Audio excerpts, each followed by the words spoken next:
సహాయం వారికి చేద్దాం. అమౌంట్ ఎంతనో తర్వాత స్పెషల్గా this is only the offering for doctor Timothy and his family.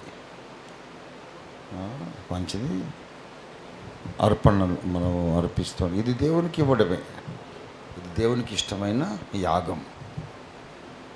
దేవునికి స్తోత్రము. పాట పాడమన్నారు, పాడుతాను.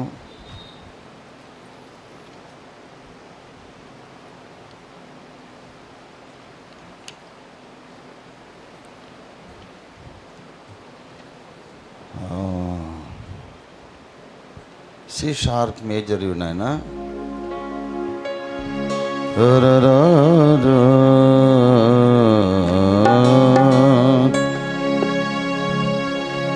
ఉన్నవాడవు యేసు, ఉన్నవాడవు, ఉన్నవాడవు యేసు, ఉన్నవాడవు, ఉన్నవాడవు నాతో ఉన్నవాడవు. నా జీవన పోరాటమునందు, నా జీవన పోరాటమునందు విజయమును సగడి ధ్వజమై బలమై ఉన్నవాడవు యేసు, ఉన్నవాడవు, ఉన్నవాడవు నాతో ఉన్నవాడవు.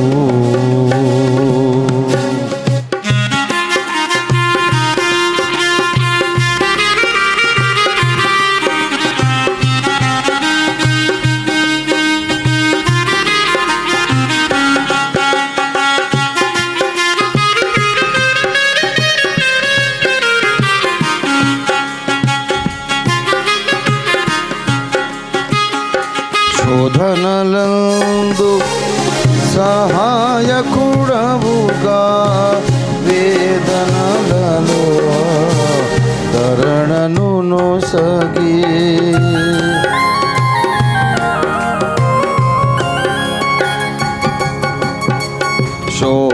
శోధనలందు సహాయకుడవుగా,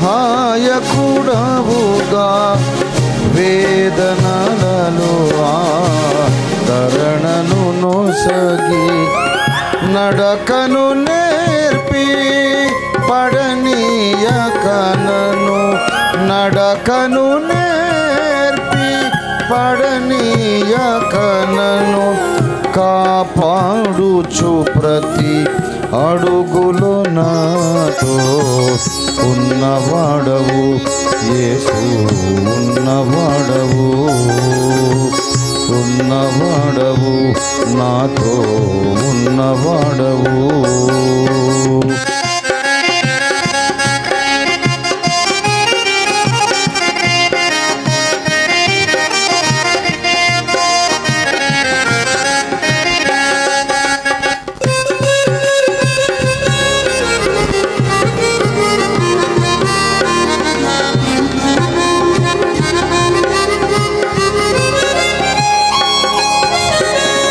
నా ఇరు ప్రక్కల లోకపు జనులు వేల కొలదిగా కూలుచునుండా,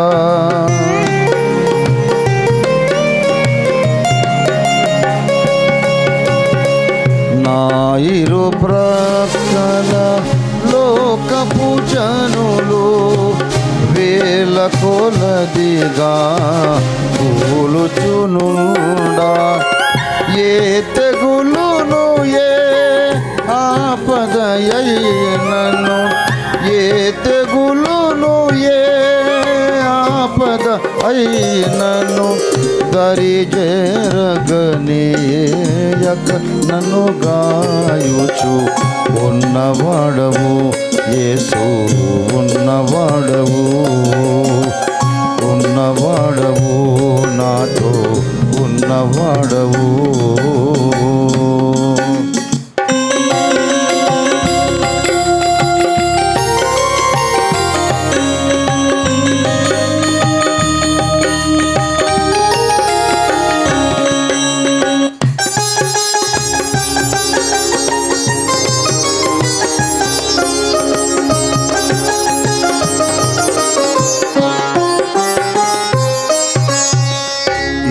పామరునికి సత్యము నేర్పి ఈ భీరువునొక వీరుని చేసి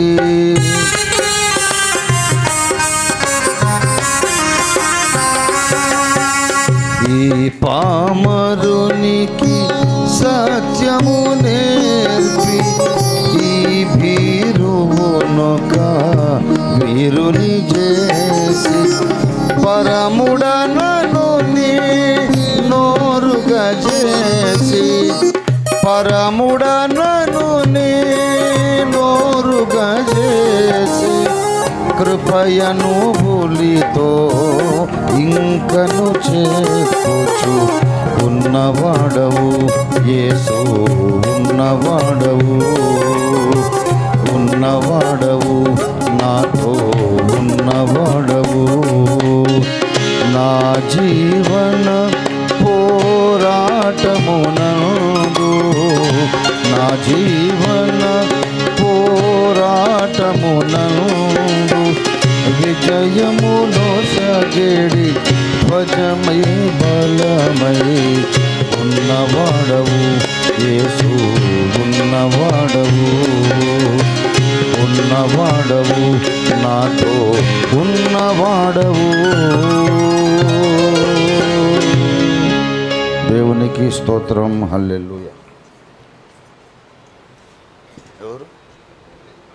పాస్టర్ వెంకటేష్ ఈ స్వేచ్ఛార్పణములను ప్రభు అంగీకరించున్నట్లుగా అవి సద్వినియోగం మనం చేయగలిగినట్లుగా ప్రార్థనలు నడిపిస్తాం. ప్రేమగల దేవానికే స్తోత్రములు వందనాలు చెల్లిస్తున్నాం. అర్పించబడిన కానుకలను మీరు దీవించి ఆశీర్వదించండి. ప్రభుని దాసుడు తిమోతి గారికి ఈ కానుకలు వాడబడినట్లు సహాయము దయచేయండి. ప్రభానికే స్తోత్రాలు. ముందున్న సమయాన్ని దీవెనకరంగా మలచి నాతో మాతో మాట్లాడమని యేసు నామమును అడిగి వేడుకొనుచున్నాము తండ్రి. ఆమేన్.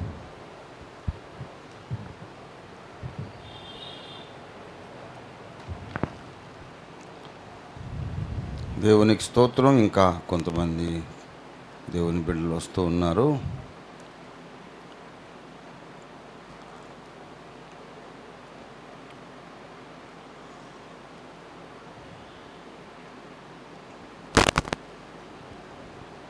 ఎక్కువసేపు నేను టైం తీసుకోకుండా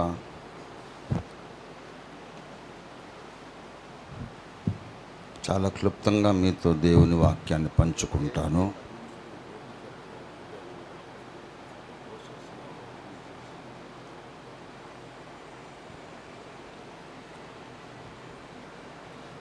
పిర్జాదిగూడ బోడుపల్ పిర్జాదిగూడలో మన సహదాసుడు, మన అగాపి అభిషిక్త సేవకుడు నిర్వహిస్తున్నటువంటి మహాసభల కొరకు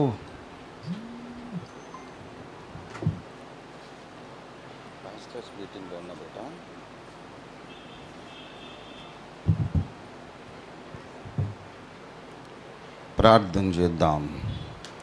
పాస్టర్ జేకబ్ పసనూరి నిర్వహిస్తున్నారు. ప్రార్థన చేద్దాం. స్తోత్రం స్తోత్రం స్తోత్రమునైనా Blessed Church of God Ministries వారు నిర్వహిస్తున్న 5వ వార్షికోత్సవ కృతజ్ఞత కూడిక మా ప్రభువా మరి అత్యంత ఘనంగా జరుగుటకు మీరు సహాయం చేయండి. మే 12వ తారీఖున ఉదయం 10 గంటలకు మా తండ్రి ఆరంభం కాబోతున్న ఈ సభ మిక్కిలి ఘనముగా ఊహలకు మించి అంచనాలకు మించి విజయవంతమగునట్లు సహాయం చేయండి. నిర్వాహకులు మీ దాసులు పాస్టర్ జేకబ్ గారిని మీరు 2 అభిషేకించండి. ఆర్థిక సహాయము చేయండి. అనేక మంది ప్రజలను తోడుకొని రండి. పరిశుద్ధాత్మ వర్షం కుమ్మరించండి. అందరితోనూ ఆ సభలో మీరు మాట్లాడండి. బలమైన ఉజ్జీవాన్ని అక్కడ నుండి మీరు చెలరేగి ఆరంభింపజేయమని ఆశీర్వదించమని ప్రార్థిస్తూ తండ్రి కుమార పరిశుద్ధాత్మ త్రియేకదేవుని ఏకనామమైన యేసు నామములో ఈ సభలను నీకు ప్రతిష్ఠించి పబ్లిసిటీని ఆవిష్కరిస్తున్నాము తండ్రి. ఆమేన్.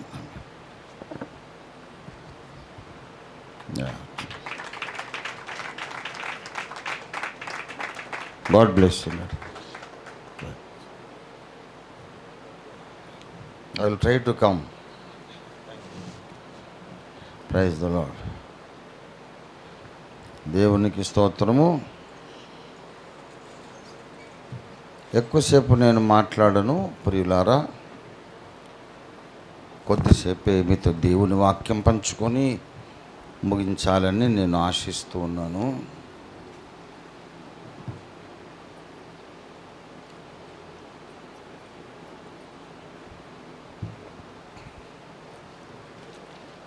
రోమా పత్రిక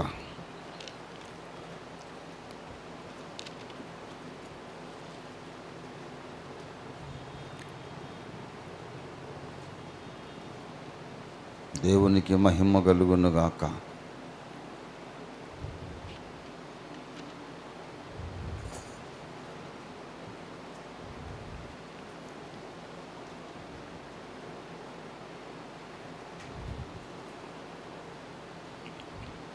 పదకొండవ అధ్యాయము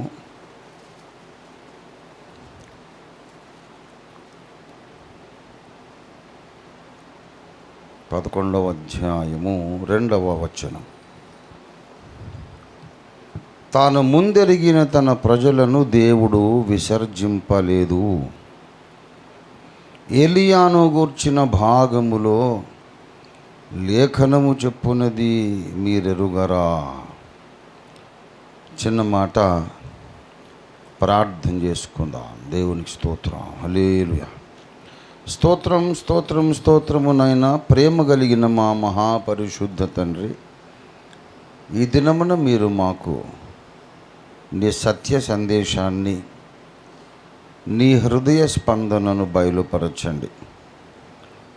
మా కొరకు మీరేం ఆలోచిస్తున్నారు, మా హృదయంలో కొనసాగుచున్న ఆలోచనలకు మీరేం సమాధానం ఇవ్వాలనుకుంటున్నారు, ఆ సమాధానం ఇప్పుడు పంపించి మమ్ములను సంతృప్తులను ధన్యులను చేయమని, నీ ప్రజలు మీ యందు సంతోషించున్నట్లు, నీ ప్రజల యందు మీరు సంతోషించున్నట్లు పరిశుద్ధాత్మ కార్యం ఇప్పుడు జరిగించమని యేసయ్య అతి మధుర నామంలో స్తుతించి స్వతంత్రించుకొని వందనములతో వేడుకొనుచున్నాము తండ్రి. ఆమేన్, ఆమేన్, ఆమేన్. దేవునికి స్తోత్రం కలుగునుగాక. హల్లెలూయా. ప్రభునందు నాకు అత్యంత ప్రియులారా, రోమా పత్రిక కొత్త నిబంధన సంఘపు సిద్ధాంత పునాదులలో 90% పునాది సిద్ధాంతములను, సిద్ధాంత పునాదులను ఏర్పాటు చేసినటువంటి ఘనమైన పత్రిక, విశిష్టమైన పత్రిక. మరలా చెబుతున్నాను, నా సేవారంభములో నేను కోరమాండల్ ఎక్స్ప్రెస్ లాగా దంద మొత్తం మిషన్ గన్ ఓపెన్ చేసినట్టు మాట్లాడేవాడిని. అయితే అధిక భాగము బౌన్సర్ అయిపోతుందని నాకు తర్వాత అర్థమైంది.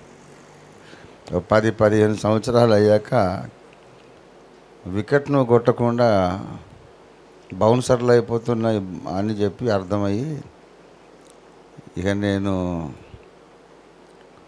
మొట్టమొదట విశాఖపట్నం సుబ్బలక్ష్మి కళ్యాణ మండపంలో శైలి మార్చా. అసలు నేను చెప్పేది వాళ్ళ బుర్రకెక్కిందా లేదా, అర్థమైందా లేదా, సభను వాళ్ళ ఫేస్ రీడింగ్ చేస్తూ మాట్లాడాలని అప్పుడు నేను ఒక పాలసీ డెసిషన్ చేసుకున్నా. అప్పట్లాగా ఇప్పుడు కూడా మాట్లాడగలను,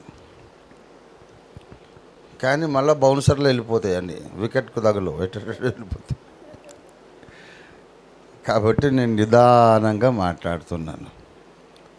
వయస్సు వచ్చిన దాని మీద కొంచెం అయ్యగారికి నత్తి కూడా వచ్చిందని అనుకోకండి, అట్లా ఏం లేదు. నత్తి కాదు, ఇది కత్తి.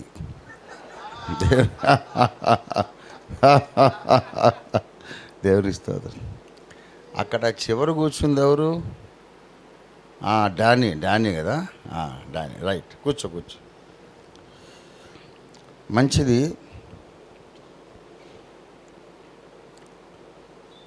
క్రైస్తవ సిద్ధాంత సరణిలో, సరణి అంటే అర్థం ఏంటి? పూల దండ, మాల. అంటే ఒక్కొక్క పూస దండకు దారానికి ఎక్కిస్తే దండ తయారవుతుంది. సిద్ధాంత సరణి. క్రైస్తవ సిద్ధాంత సరణిలో 90% సిద్ధాంత ఉపదేశం అంతా కూడా రోమా పత్రిక నుండే సేకరించబడుతున్నది. అటువంటి విశిష్టమైన ఘనమైన పత్రిక రోమా పత్రిక. ఇది ఆబ్జర్వేషన్ నెంబర్ 1. మరి బోధకులతో కదా నేను మాట్లాడుతున్నాను. మిమ్మల్ని కూర్చోబెట్టి God is good all the time hallelujah అంటే గాడ్ ఈజ్ గుడ్ తెలియకనే మీరు సేవ చేస్తున్నారా? గాడ్ ఈజ్ గుడ్ తెలియకనే వచ్చి ఇక్కడ కూర్చున్నారా? సమయోచితంగా, సందర్భోచితంగా వినేవాళ్ళ యొక్క అంతస్తును బట్టి మాట్లాడాలి. కానీ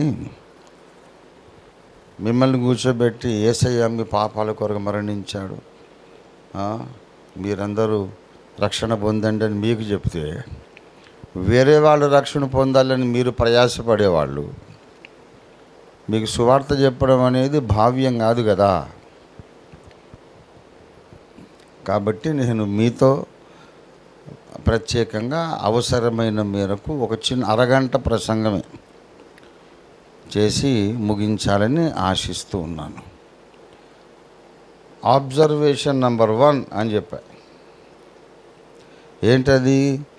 క్రైస్తవ సిద్ధాంత సరణిలో 90% ఇక్కడి నుంచే సేకరించబడింది. ఎక్కడి నుంచి? అది రోమా పత్రిక నుండి. రోమా పత్రిక రక్త ప్రోక్షణమును గూర్చి మాట్లాడుతుంది, జన్మ పాపమును గూర్చి మాట్లాడుతుంది, మన సొంత క్రియాపాపమును గూర్చి మాట్లాడుతుంది, దీని ద్వారా మనకు వస్తున్నటువంటి నిత్య మరణ శిక్షను గూర్చి మాట్లాడుతుంది, మారు మనస్సును గూర్చి మాట్లాడుతుంది, నీటి బాప్తిస్మాన్ని గూర్చి మాట్లాడుతుంది. ఆ తర్వాత మరి ఆ బాప్తిస్మము పద్ధతి ఎలాగుండాలి, ముంచడము అనేది యేసు ప్రభు యొక్క మరణ పునరుద్ధానములను పోలి ఉండాలి అనేది కూడా మాట్లాడుతుంది. మరి ఇశ్రాయేలు జనాంగం యొక్క రక్షణ గురించి మాట్లాడుతుంది, రెండవ రాకడ గురించి.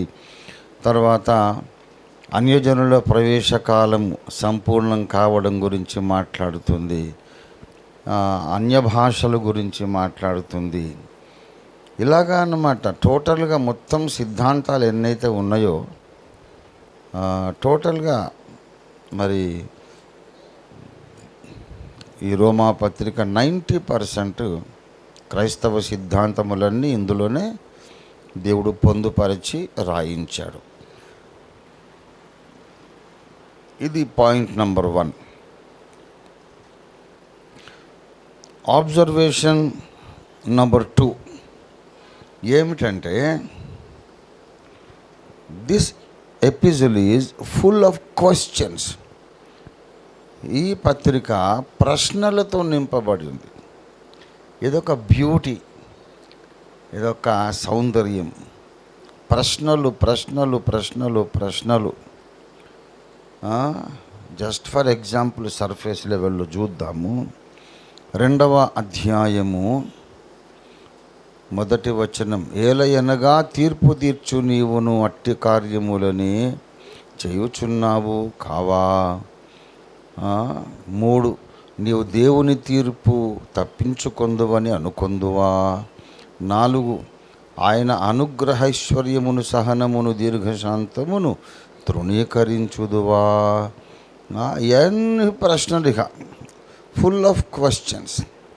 17, నీవు దేవుని యందు అతిశయించుచున్నావు కావా. 18 శ్రేష్టమైన వాటిని మెచ్చుకొనుచున్నావు కావా.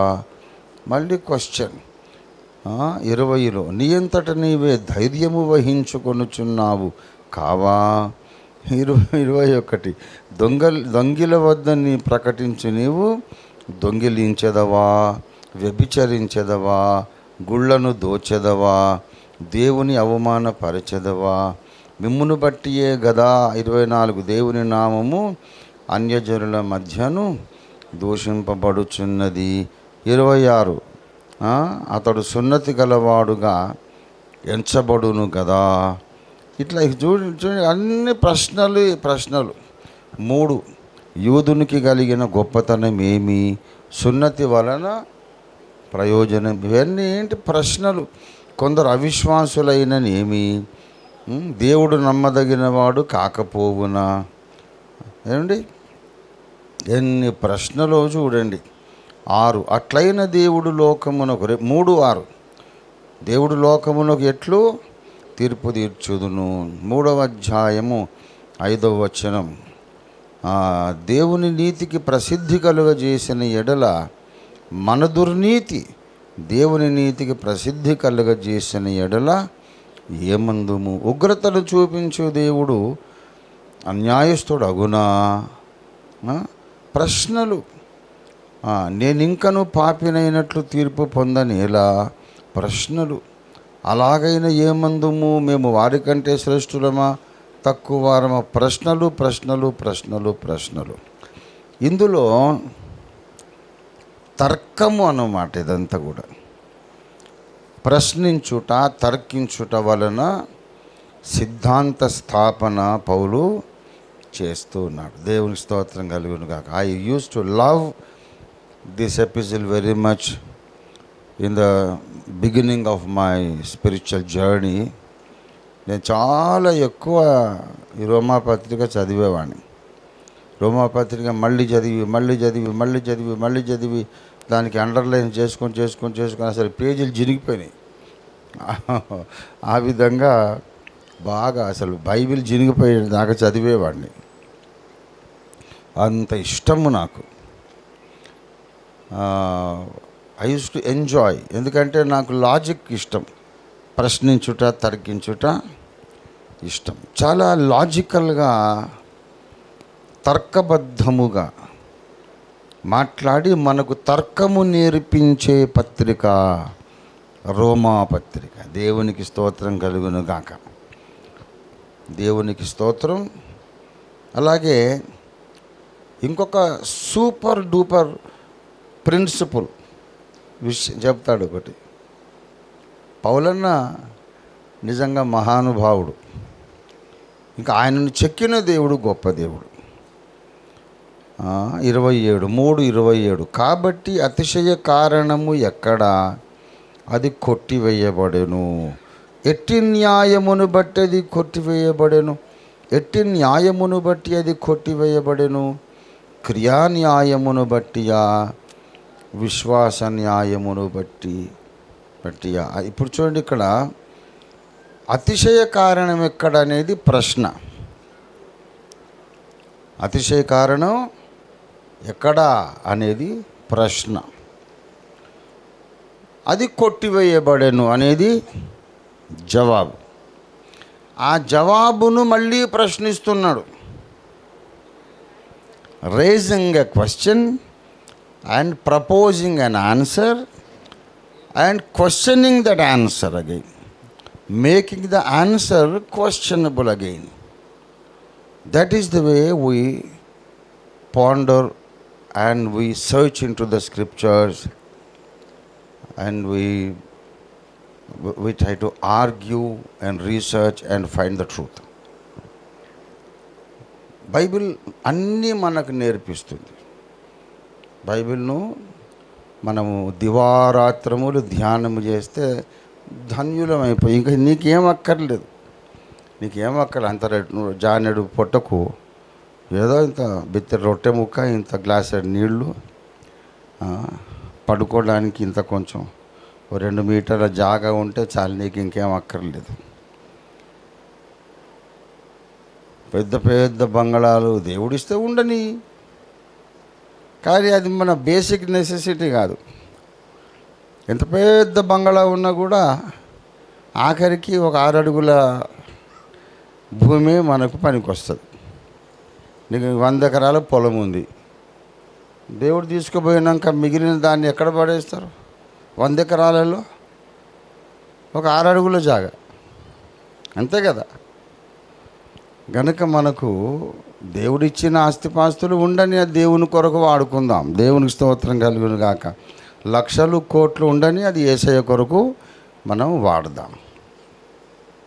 అంతేగాని ఏది ఉన్నా ఏది లేకపోయినా మన హృదయములో వాక్యం ఉండాలి. దేవునికి స్తోత్రం కలుగును గాక. వాడు ఐశ్వర్యవంతుడు అంటే వాడు పరలోకానికి పోయినాక తెలుస్తుంది. వాక్యముతో నింపబడిన వాడు ఎంత ధగద్ధగాయమానంగా జేగీయమానంగా వెలిగిపోతాడంటే, అక్కడ చాలామంది ఇహలోకపు ధనవంతులు వారి ముందు వెలవెల్లబోతారు. ఇహలోకపు ధనవంతులు వాక్యంతో నింపబడిన పరిశుద్ధుడైన భక్తుని ఎదుట వెలవెల్లబోతారు. 1000 వాట్ బల్బు ముందు బొడ్డు దీపం లాగా ఉంటుంది. కాబట్టి దేవుడు ధన సంపదలు ఇస్తే అనుభవించండి. ఆ ధన సంపదలలో మైమరిచిపోయి వాక్యాన్ని మాత్రం మరిచిపోకండి. వాక్యం అనేది మన జీవిత సర్వస్వము. దేవునికి స్తోత్రం. నా బ్రతుకులో నా ప్రాణము కంటే ఎక్కువ నేను ప్రేమించిన ఒకే ఒక్క సంగతి బైబిల్ గ్రంథము, సత్యవాక్యము, వాక్య సారాంశం. More than my life. నేను అప్పటికి ఇప్పటికీ నేను పరలోకానికి వచ్చిన తర్వాత కూడా నాకు పెద్ద ఆశలు ఏమి లేవు. యేసయ్య పాదాలు ఒకసారి ముద్దు పెట్టుకుంటే చాలు అనిపిస్తుంది నాకు. కిరీటం తీసుకోకూడక అంటే ఎందుకు నాయన కిరీటం, అది నువ్వే పెట్టుకో అందామని నా ఉద్దేశం. ఈ సంగతి ఇంతకుముందు కూడా చెప్పు. ఏం చేసుకోవాలి చెప్పు. అదేమన్నా క్యాడ్బరీస్ చాక్లెటా కొరుక్కొని తినేటందుకు? విశ్వసింహాసనం నీకు ఇచ్చేసా కొడుక, నువ్వు తీసుకో. నేను వెళ్ళిపోతున్నా, నాకు ఇంకో పని ఉందని యేసయ్య వెళ్ళిపోతే, యేసు లేనటువంటి ఆ సింహాసనము బ్రహ్మాండం నేనేం చేసుకోవాలి? నెత్తికేసి కొట్టుకోవాలనా? యేసు లేని పరలోకం అసలు పరలోకమే కాదు. ఇంత కష్టపడి అక్కడికి ఎందుకు వెళ్తున్నాం మనం? గొర్రెపిల్ల పెండ్లి విందు కొరక, పరలోక జిలేబీలు, పరలోక మైసూరు పాకులు, పరలోక జాంగ్రీలు, పరలోకంలో మడత కాజాలు, గొట్టం కాజాలు, దానికా మనం పోయేది? మరి దేని కొరకు? సింహాసనాలు, కిరీటాల కొరక? ఒక్కొక్కరి లెవెల్ అది, ఒక్కొక్క లెవెల్ అది. ఏదో దొరుకుతుందని పరలోకానికి వచ్చే వాళ్ళంతా ఒక రకం. ఏదో దొరికేది కాదు బాబు. వరములన్నిటికీ ఊట అయిన సకల వరప్రదాత అయిన యేసయ్య సన్నిధి కొరకు పరలోకానికి వచ్చేవాళ్ళు కేటగిరీ. దేవునికి స్తోత్రం కలుగును గాక. యెహోవాయే నా స్వాస్థ్య భాగం అంటాడు దావీదు. దానికి అర్థం ఇదే, యెహోవాయే నా స్వాస్థ్యము. అక్కడ నాకు ఇంకా వేరే ఆస్తిపాస్తులు అక్కర్లేదు, ఆయన దొరికితే చాలు. దేవునికి స్తోత్రం కలుగును గాక. బ్రహ్మాండమంతా ఇచ్చేసి యేసయ్య బయటికి వెళ్ళిపోతే ఏం చేసుకోవాలి బాబు? ఏం చేసుకుంటావు? కొరుక్కొని తింటామా? బ్రహ్మాండం అంతా ఇచ్చేసి ఆయన వెళ్ళిపోతే లాభం లేదు. నేను అదంతా వదిలిపెట్టి ఆయన వెంట పోతాను. నేను ప్రభువా నువ్వు ఎక్కడికి వెళ్తే అక్కడికి వస్తానయ్యా, ఇదంతా బ్రహ్మాండం నాకు అక్కర్లేదు, నువ్వెటు వెళ్ళిపోతున్నావు కదా, అక్కడికి నేను కూడా వస్తాను. ఎందుకంటే ఇట్లాంటి కోటి బ్రహ్మాండాలు ఆయన నోరు తెరిస్తే మళ్ళీ పుట్టుకొస్తాయి. దేవునికి స్తోత్రం కలుగును గాక. కానీ యేసు లేని బ్రహ్మాండములో మహిమ ఉండదు, ప్రభావం ఉండదు, సమాధానం ఉండదు, ఆనందం ఉండదు. అది ప్లాస్టిక్ మల్లెపూల లాంటిది. ఏమండి, ప్లాస్టిక్ మల్లెపూలు లాంటిది. గనుక అసలైన ఐశ్వర్యము క్రీస్తు వాక్యము నీలో సమృద్ధిగా నివసించడమే అసలైన ఐశ్వర్యం. సమృద్ధిగా ఎట్లా నివసిస్తుంది? నువ్వు చదవాలి, ధ్యానించాలి, పరిశోధించాలి, పాటించాలి, ఆచరించాలి, చాటించాలి. వాక్యమే నా ప్రాణం, వాక్యమే నా ఊపిరి అనుకోవాలి. రాత్రింబగళ్ళు ఇంకా ఏం పని ఉంది? అత్యవసరమైన పనులు చేయండి. పళ్ళు తోముకోవడం, బడబడ 4 చెంబులు నీళ్లు పోసుకొని స్నానం చేసుకోవడం, ఏదో ఇంత అందిన రొట్టె ముక్క ఏదో భోజనం చేయడం, మిగతా సమయం అంతా వ్యర్థమైన సంభాషణలు, వ్యర్థమైనటువంటి కార్యక్రమాలు అన్నీ పక్కన పెట్టి దివారాత్రములు యెహోవా ధర్మశాస్త్రమును మనము ధ్యానము చేయాలి. ఆ ధ్యానించుట కూడా ఎలాగో మనకు నేర్పుతుంది రోమాపత్రిక. దేవునికి స్తోత్రం కలుగునుగాక. ఏమంటున్నాడు ఇక్కడ? కాబట్టి అతిశయ కారణము ఎక్కడా? అది కొట్టివేయబడేను అన్నాడు. కొట్టివేయబడింది అని చెప్పి ఊరుకోకుండా ఆ కొట్టివేయబడడానికి కారణం ఏంటి అని అడుగుతున్నాడు. అంటే దేవుడు ఏ పని చేసినా, దేన్ని కొట్టేసినా, దేన్ని స్థాపించినా ఎట్టి న్యాయమును బట్టి కొట్టివేసెను? క్రియా న్యాయమును బట్టియా, విశ్వాస న్యాయమును బట్టియా? అంటే క్రియా న్యాయం అనేది ఒకటి ఉన్నది అని పరిచయం చేస్తున్నాడు. విశ్వాస న్యాయం అనేది ఒకటి ఉన్నది అని పరిచయం చేస్తున్నాడు. అంటే దేవుని రాజ్యములో దేవుడు ఏ చర్యలు చేసినా కొన్ని న్యాయములను బట్టి ఆయన చేస్తాడు, ఊరికనే చేయడు. అంతేకాదు కొన్నిటికి కొన్ని ఆధారాలు కల్పించి చేస్తాడు.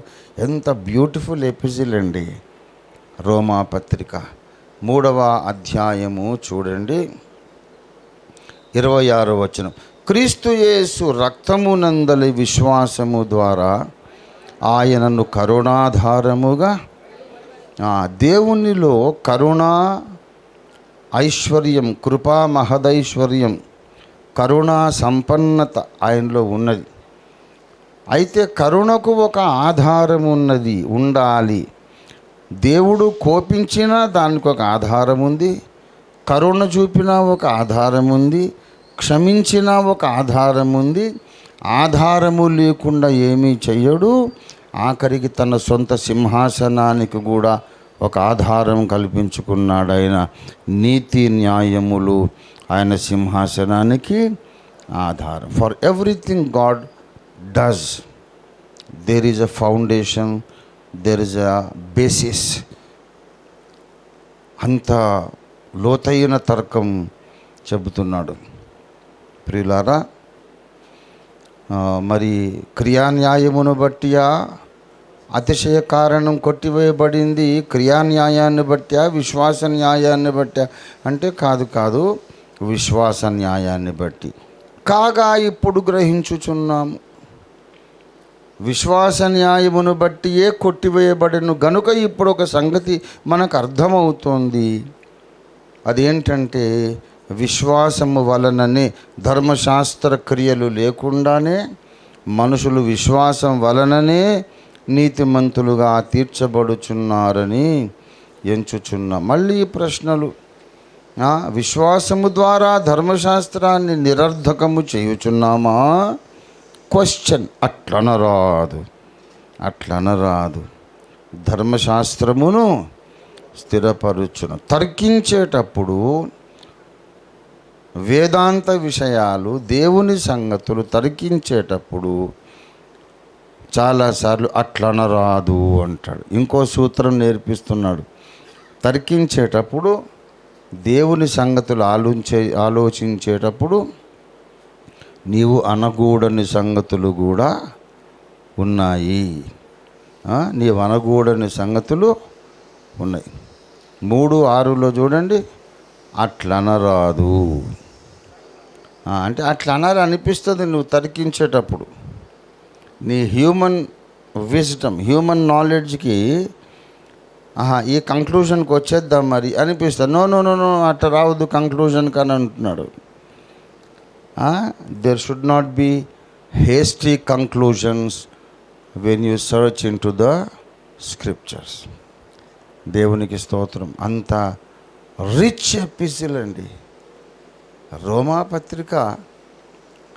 అర్థం చేసుకుంటే మన బ్రతుకులు ధన్యమైపోతాయి. వాచ్మన్ నీ గారు రాసినటువంటి అంతలావు గ్రంథం ద నార్మల్ క్రిస్టియన్ లైఫ్, అది మొత్తం పుస్తకం అంతా ఒక రోమా 7వ అధ్యాయం గురించే రాశాడు ఆయన. ఒక గ్రంథమే రాసేశాడు. వాళ్ళు ఇంకా ఎన్నో అధ్యాయాలు ఉన్నాయి. కాబట్టి మనము దేవుణ్ణి అర్థం చేసుకోవడానికి ఈ రోమా పత్రిక ఎంతగానో మనకు ఉపకరిస్తుంది. దేవునికి స్తోత్రం. ఇలాగా ఇక నేను కొంతవరకే చూపించాను. ఫుల్ ఆఫ్ క్వశ్చన్ మార్క్స్ అండి. మీరు చూడండి, ఇట్లా ర్యాండమ్ అట్లా పైన పైన పైన పైన చూస్తూ పోండి. అన్ని క్వశ్చన్స్ మనము ఈ పత్రికలో చూస్తూ ఉన్నాం.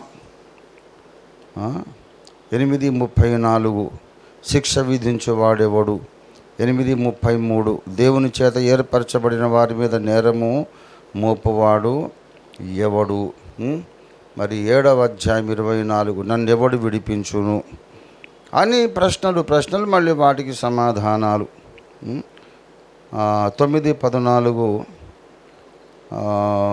దేవుని యందు అన్యాయము కలదా, మళ్ళీ అట్లా అనరాదు. ఎందుకంటే అలాగ అనాలని టెంప్ట్ అవుతాం మనం. ఇది బాగాలేదు భయ్, అంత దేవుని దగ్గర అన్యాయమే ఉన్నట్టుంది అనాలనిపిస్తుంది, కానీ అట్లు అనరాదు. దేవునికి స్తోత్రం కలుగునుగాక. కనుక దేవుని యొక్క మహిమ ప్రభావములు, బుద్ధి జ్ఞానముల బాహుళ్యం ఎంతో గంభీరము అనే సంగతి మనకు కళ్ళకు కట్టినట్టు చూపించే ఒక అద్భుతమైన లేఖన భాగము వజ్రాల గని రోమా పత్రిక. ఆ స్టేట్మెంట్ కూడా ఈ 11వ అధ్యాయం 33వ వచనంలో ఉంది. ఆహా, దేవుని బుద్ధి జ్ఞానముల బాహుళ్యం ఎంతో గంభీరము. దేవునికి స్తోత్రం. ఆయన తీర్పులు శోధింపనెంతో అశక్యములు, ఆయన మార్గములెంతో. మళ్ళా క్వశ్చన్, ప్రభు మనస్సును ఎరిగిన వాడెవడు అట. Full of questions. ఇప్పుడే ఎన్ని ప్రశ్నలు చూసాం మనం. ఈ పత్రికలో ఉన్నన్ని ప్రశ్నలు ఎక్కడ ఉండవు. ప్రశ్నలు. అయితే ఆ ప్రశ్నలు మనకు జవాబులు ఇస్తూ మళ్ళీ కొత్త ప్రశ్నలు పుట్టిస్తూ, దాన్ని బట్టి నీవు కంక్లూజన్ తీసుకుందామంటే జాగ్రత్త బేట, తొందరపడి కంక్లూడ్ కావద్దు, ఇంకొక వైపు నుంచి ఆలోచించు అని ఒక క్రమబద్ధమైనటువంటి పరిశోధన మనకు నేర్పించే వర్ణనాతీతమైన విజ్ఞాన ఖని రోమా పత్రిక. దేవుణ్ణి ఎంతగానో నేను ఈ పత్రికను బట్టి స్తుతిస్తూ ఉంటాను. ఈ పత్రిక బైబిల్లోని మిగతా 65 పుస్తకాలను కూడా ఎలా చదవాలో, ఎలా పరిశోధించాలో మనకు నేర్పిస్తుంది. ఆ లోతుల్లోకి వెళ్ళిపోవాలండి మనం. ఇక ఎప్పుడు ఈ లోకం గురించి ఆలోచిస్తే అంతా చెత్త కుప్ప తప్ప ఏం లేదు. వాడిలాగన్నాడు, వీడిలాగన్నాడు, కుక్కలు మొరుగుతూనే ఉంటాయి. మన ముందు వజ్రాలు కానీ పెట్టుకొని ఆ కుక్క అరిసింది, ఈ కుక్క అరిసింది, ఆ పందరిసింది అని ఏదో వాళ్ళకి అదొక్కటే వచ్చు, వాడు అది చేయని. మనం మాత్రము దేవుడు మనకు అనుగ్రహించిన వర్ణింపనలవి కానీ మహిమైశ్వర్యమును స్వంతం చేసుకోవడానికి మనం ముందుకు సాగాలి. దేవునికి స్తోత్రం కలుగునుగాక. ఇక్కడ ఒక ప్రత్యేకమైన అంశాన్ని మీకు పరిచయం చేసి నేను ముగిస్తాను. రోమాపత్రిక 11వ అధ్యాయములో మొదటి వచనం చూడండి. అలాగైన ఎడల నేను అడుగునదేమనగా, అయ్యగారు అడుగుతూనే ఉన్నాడు మొత్తం, అక్కడి నుంచి ఇక్కడ దాకా, మొదటి నుంచి చివరి దాకా అడుగుతూనే ఉన్నాడు అయ్యగారు. నేను అడుగున్నదేమనగా అంటే ఎవరిని అడుగుతున్నాడు? తన రీడర్స్ని, దేవుని కాదు. ఈ పత్రిక యొక్క పాఠకులను అడుగుతున్నాడు, మనల్ని గుంజుతున్నాడు బరిలోకి.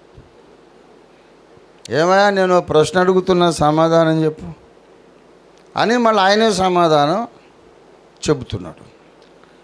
అంటే ఆయన చెప్పబోతున్న సమాధానమే మనకు కూడా స్ఫురిస్తే అప్పుడు ధన్యులము. ఆయనలో ఉన్న పరిశుద్ధాత్మే ఇప్పుడు మనలో ఉన్నాడని లెక్కేసుకోవచ్చు. దేవునికి స్తోత్రం కలుగును గాక.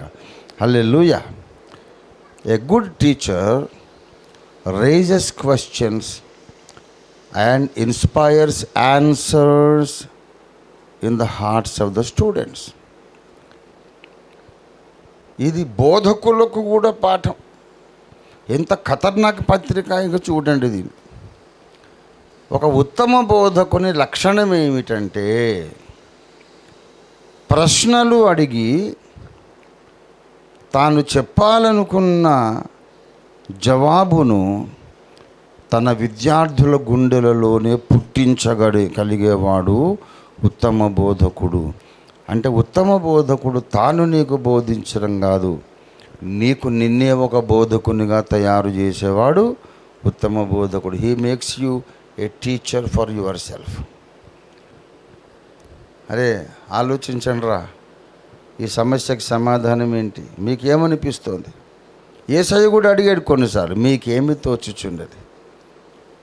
మనం కూడా వాక్యం చెప్పేటప్పుడు మనమే మొత్తం అరటిపండు ఒలిసి నోట్లో పెట్టినట్టు కాకుండా మన వాక్యాన్ని వింటున్న వాళ్ళలోనే ఆ సమాధానాలు మనం రప్పించగలిగితే మన ఉపదేశం చిరస్థాయిగా నిలబడిపోతుంది. దేవునికి స్తోత్రం కలుగును గాక. వాళ్ళ గుండెలు అని రాతి పలకల మీద సత్యాన్ని రాయడం అంటే ఇది టీచింగ్ టెక్నిక్స్. ఎన్ని నేర్పిస్తుందండి రోమాపత్రిక.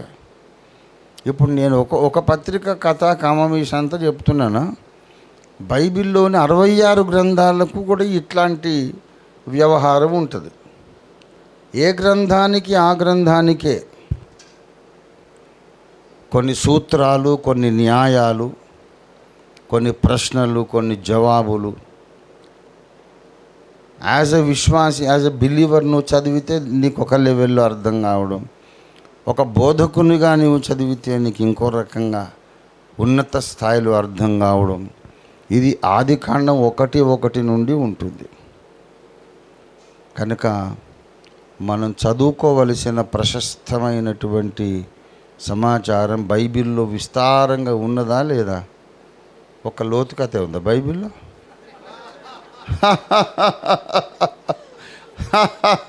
సువర్క బచ్చా, వాడు ఎప్పుడు చూసినా కూడా లోతు కథ అంటాడు. ఇది పెద్ద వజ్రాలు. కానీ మనం 60 ఏళ్ళు దీన్ని వెంట పడితేనే అది సరిపోవడం లేదు. ఇంకా మనకు ఆ టైం చాలడం లేదు, జ్ఞానం సరిపోవడం లేదు.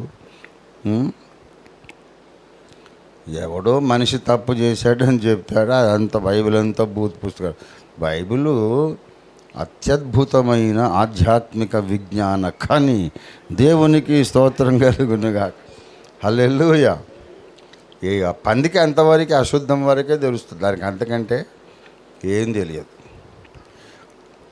కానీ మనము ఆ పందుల సంగతి ఎక్కువ బాధపడకుండా ఏమండి, మనము మన ముందుంచబడిన వజ్రాల గని మీద దృష్టి పెట్టాలి. ఐశ్వర్యవంతులం కావాలి.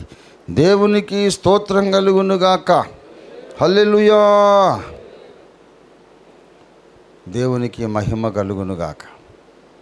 ఇక్కడ అలాగైన ఎడల నేను అడుగునదేమనగా, దేవుడు తన ప్రజలను విసర్జించనా, మళ్ళీ ఏమంటున్నాడు, అట్లా అనరాదు. ఇది నా పాయింట్ ఇప్పుడు.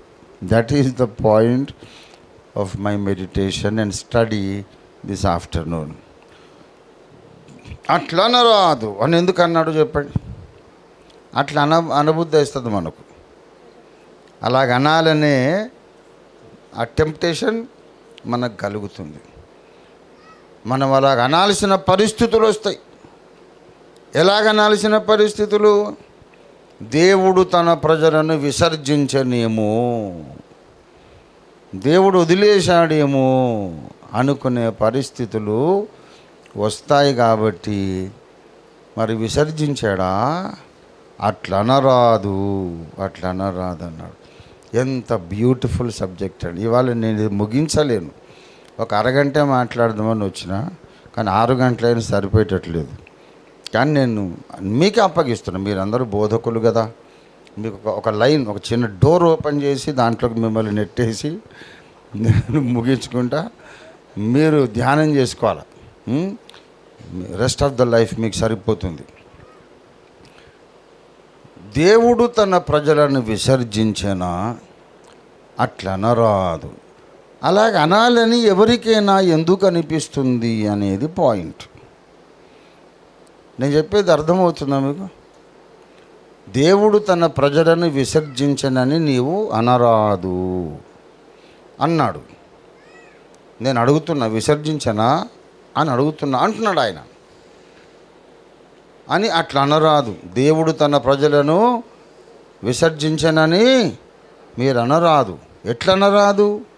దేవుడు తన ప్రజలను వదిలేశాడని అనరాదు అని ఎవడైనా ఎందుకంటాడు? మరి దేవుడు వదిలేశాడండి తన ప్రజలని ఎందుకంటాడు ఎవడైనా? అంత బుద్ధి లేనివాడు ఎవడు? కొన్ని పరిస్థితులు అలాగ వస్తాయి. ఏంటి ఆ పరిస్థితులు అంటే,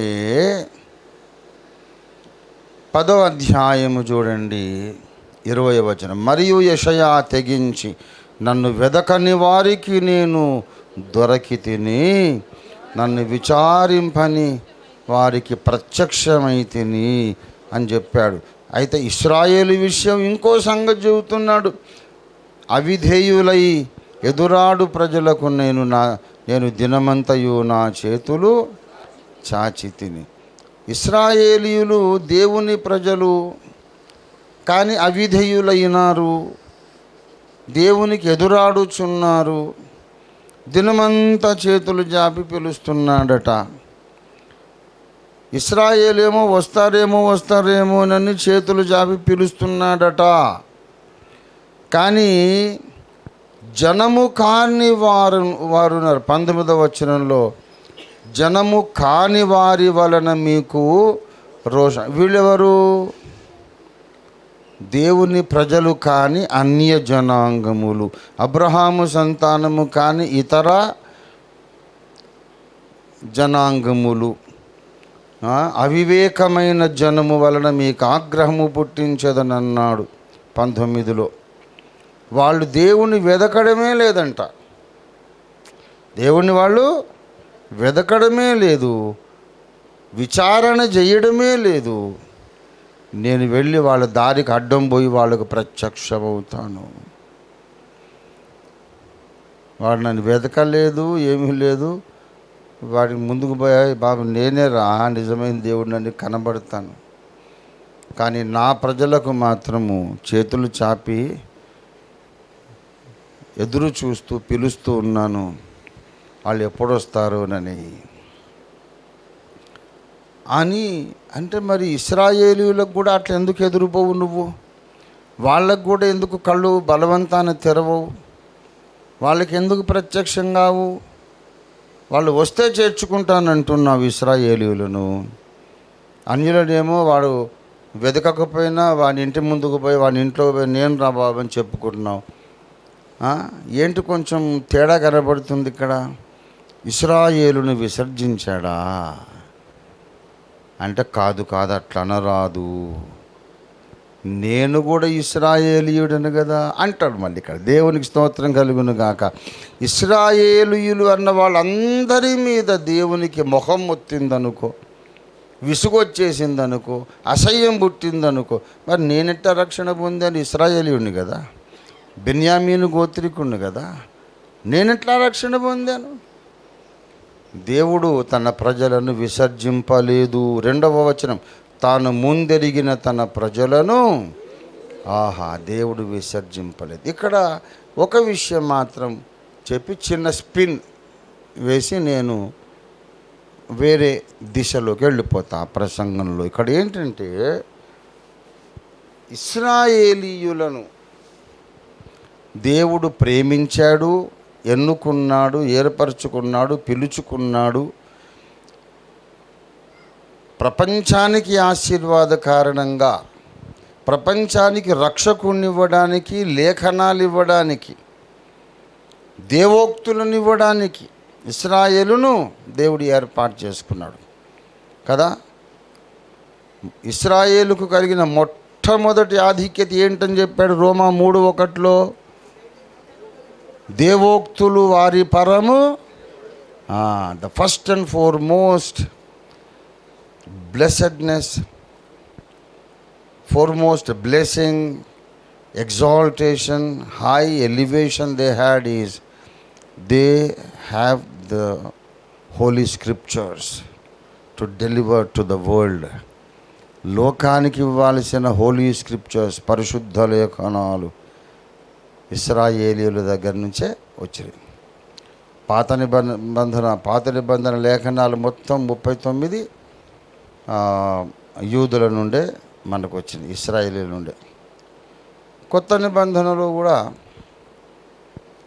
అన్ని గ్రంథాలు ఇశ్రాయేలీయులు రాసినవే, with sole exception of 2 books.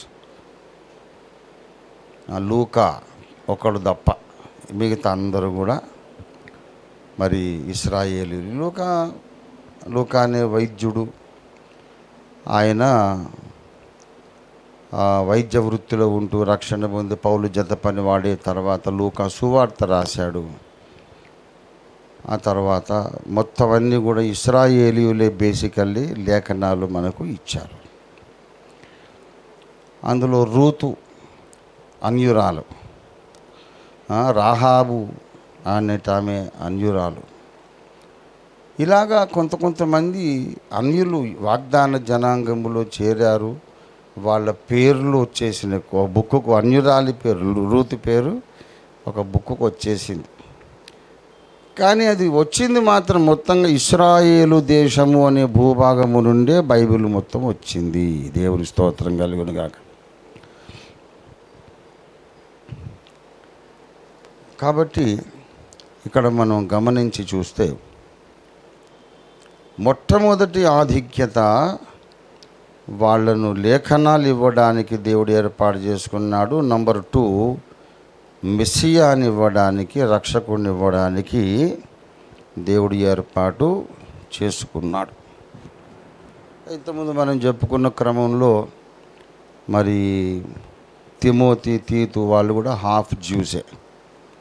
అట్లా అక్కడక్కడ కొంచెం మిక్స్చర్, కానీ మేజర్ పోర్షన్ అంతా కూడా యూదులు మనకి లేఖనాలను అనుగ్రహించారు. వాళ్లకు రాయబడిన పత్రికలు, తీతు పత్రిక తీతు రాయలేదు, తిమోతి పత్రిక తిమోతి రాయలేదు, కానీ వాళ్ళ పేర్లు, వాళ్ళ తండ్రి గ్రీసు దేశస్థుడు అని రాయబడింది, తిమోతి తండ్రి.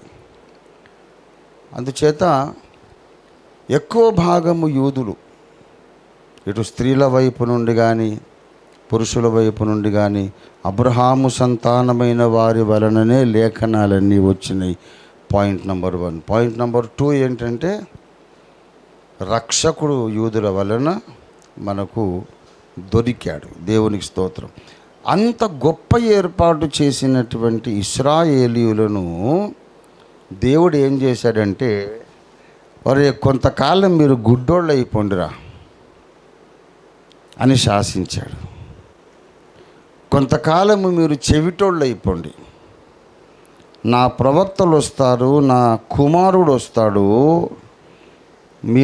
మీకు అర్థం కాదు, మీకు కనబడదు, వినబడదు, మీరు గుడ్డోళ్ళు చెవిటోళ్ళు అయిపోండి అని తాను ముందెరిగినటువంటి తన ప్రజలను ఆయన తన వాక్కు చేత గుడ్డోళ్లను చెవిటోళ్ళను దేవుడు చేశాడు.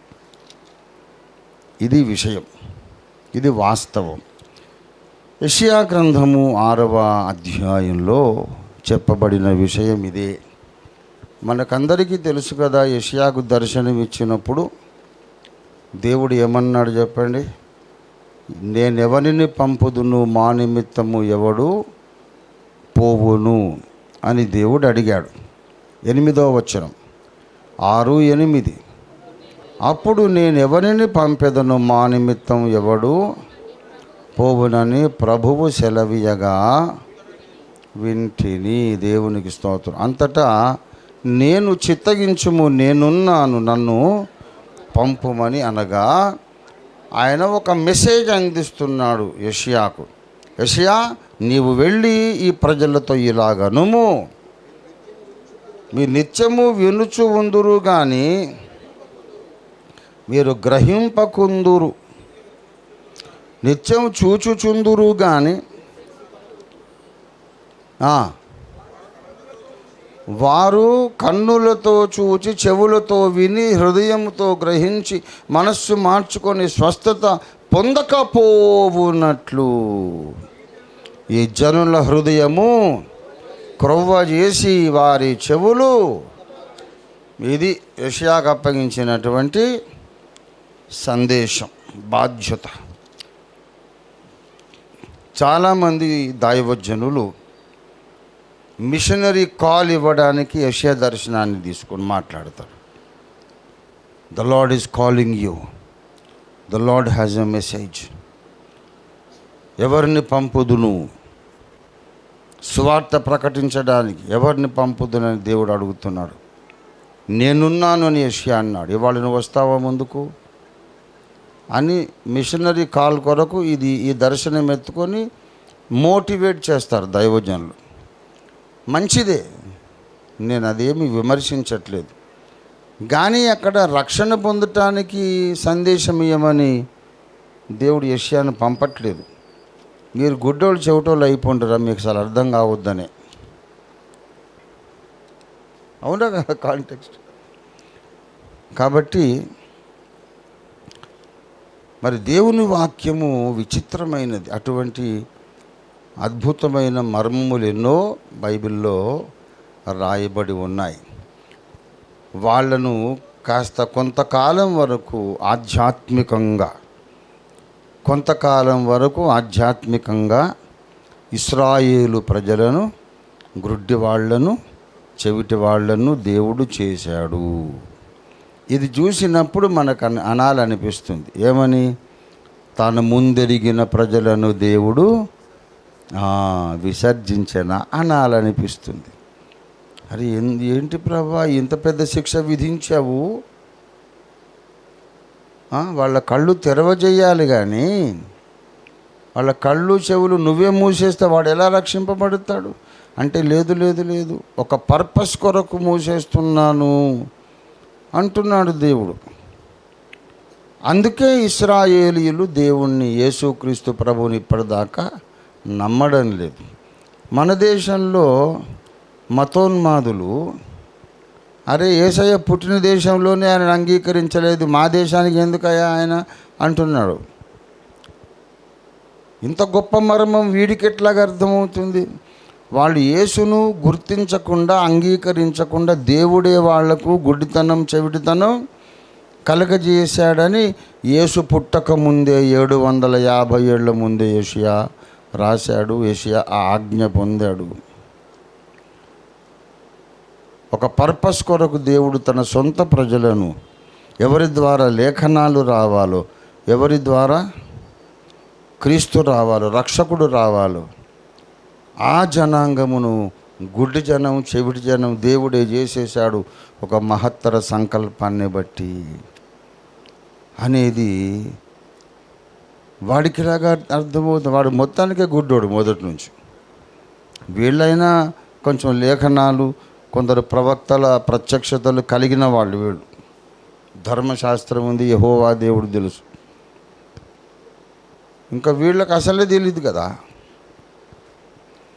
పుట్టిన దేశములోనే ఆయన గుర్తింపు లేదంటే లేకుండా ఆయనే చేశాడు. వాళ్ళు గుర్తించకుండా ఆయనే చేశాడు. మత్తయి సువార్త 13వ అధ్యాయము 11వ వచనం.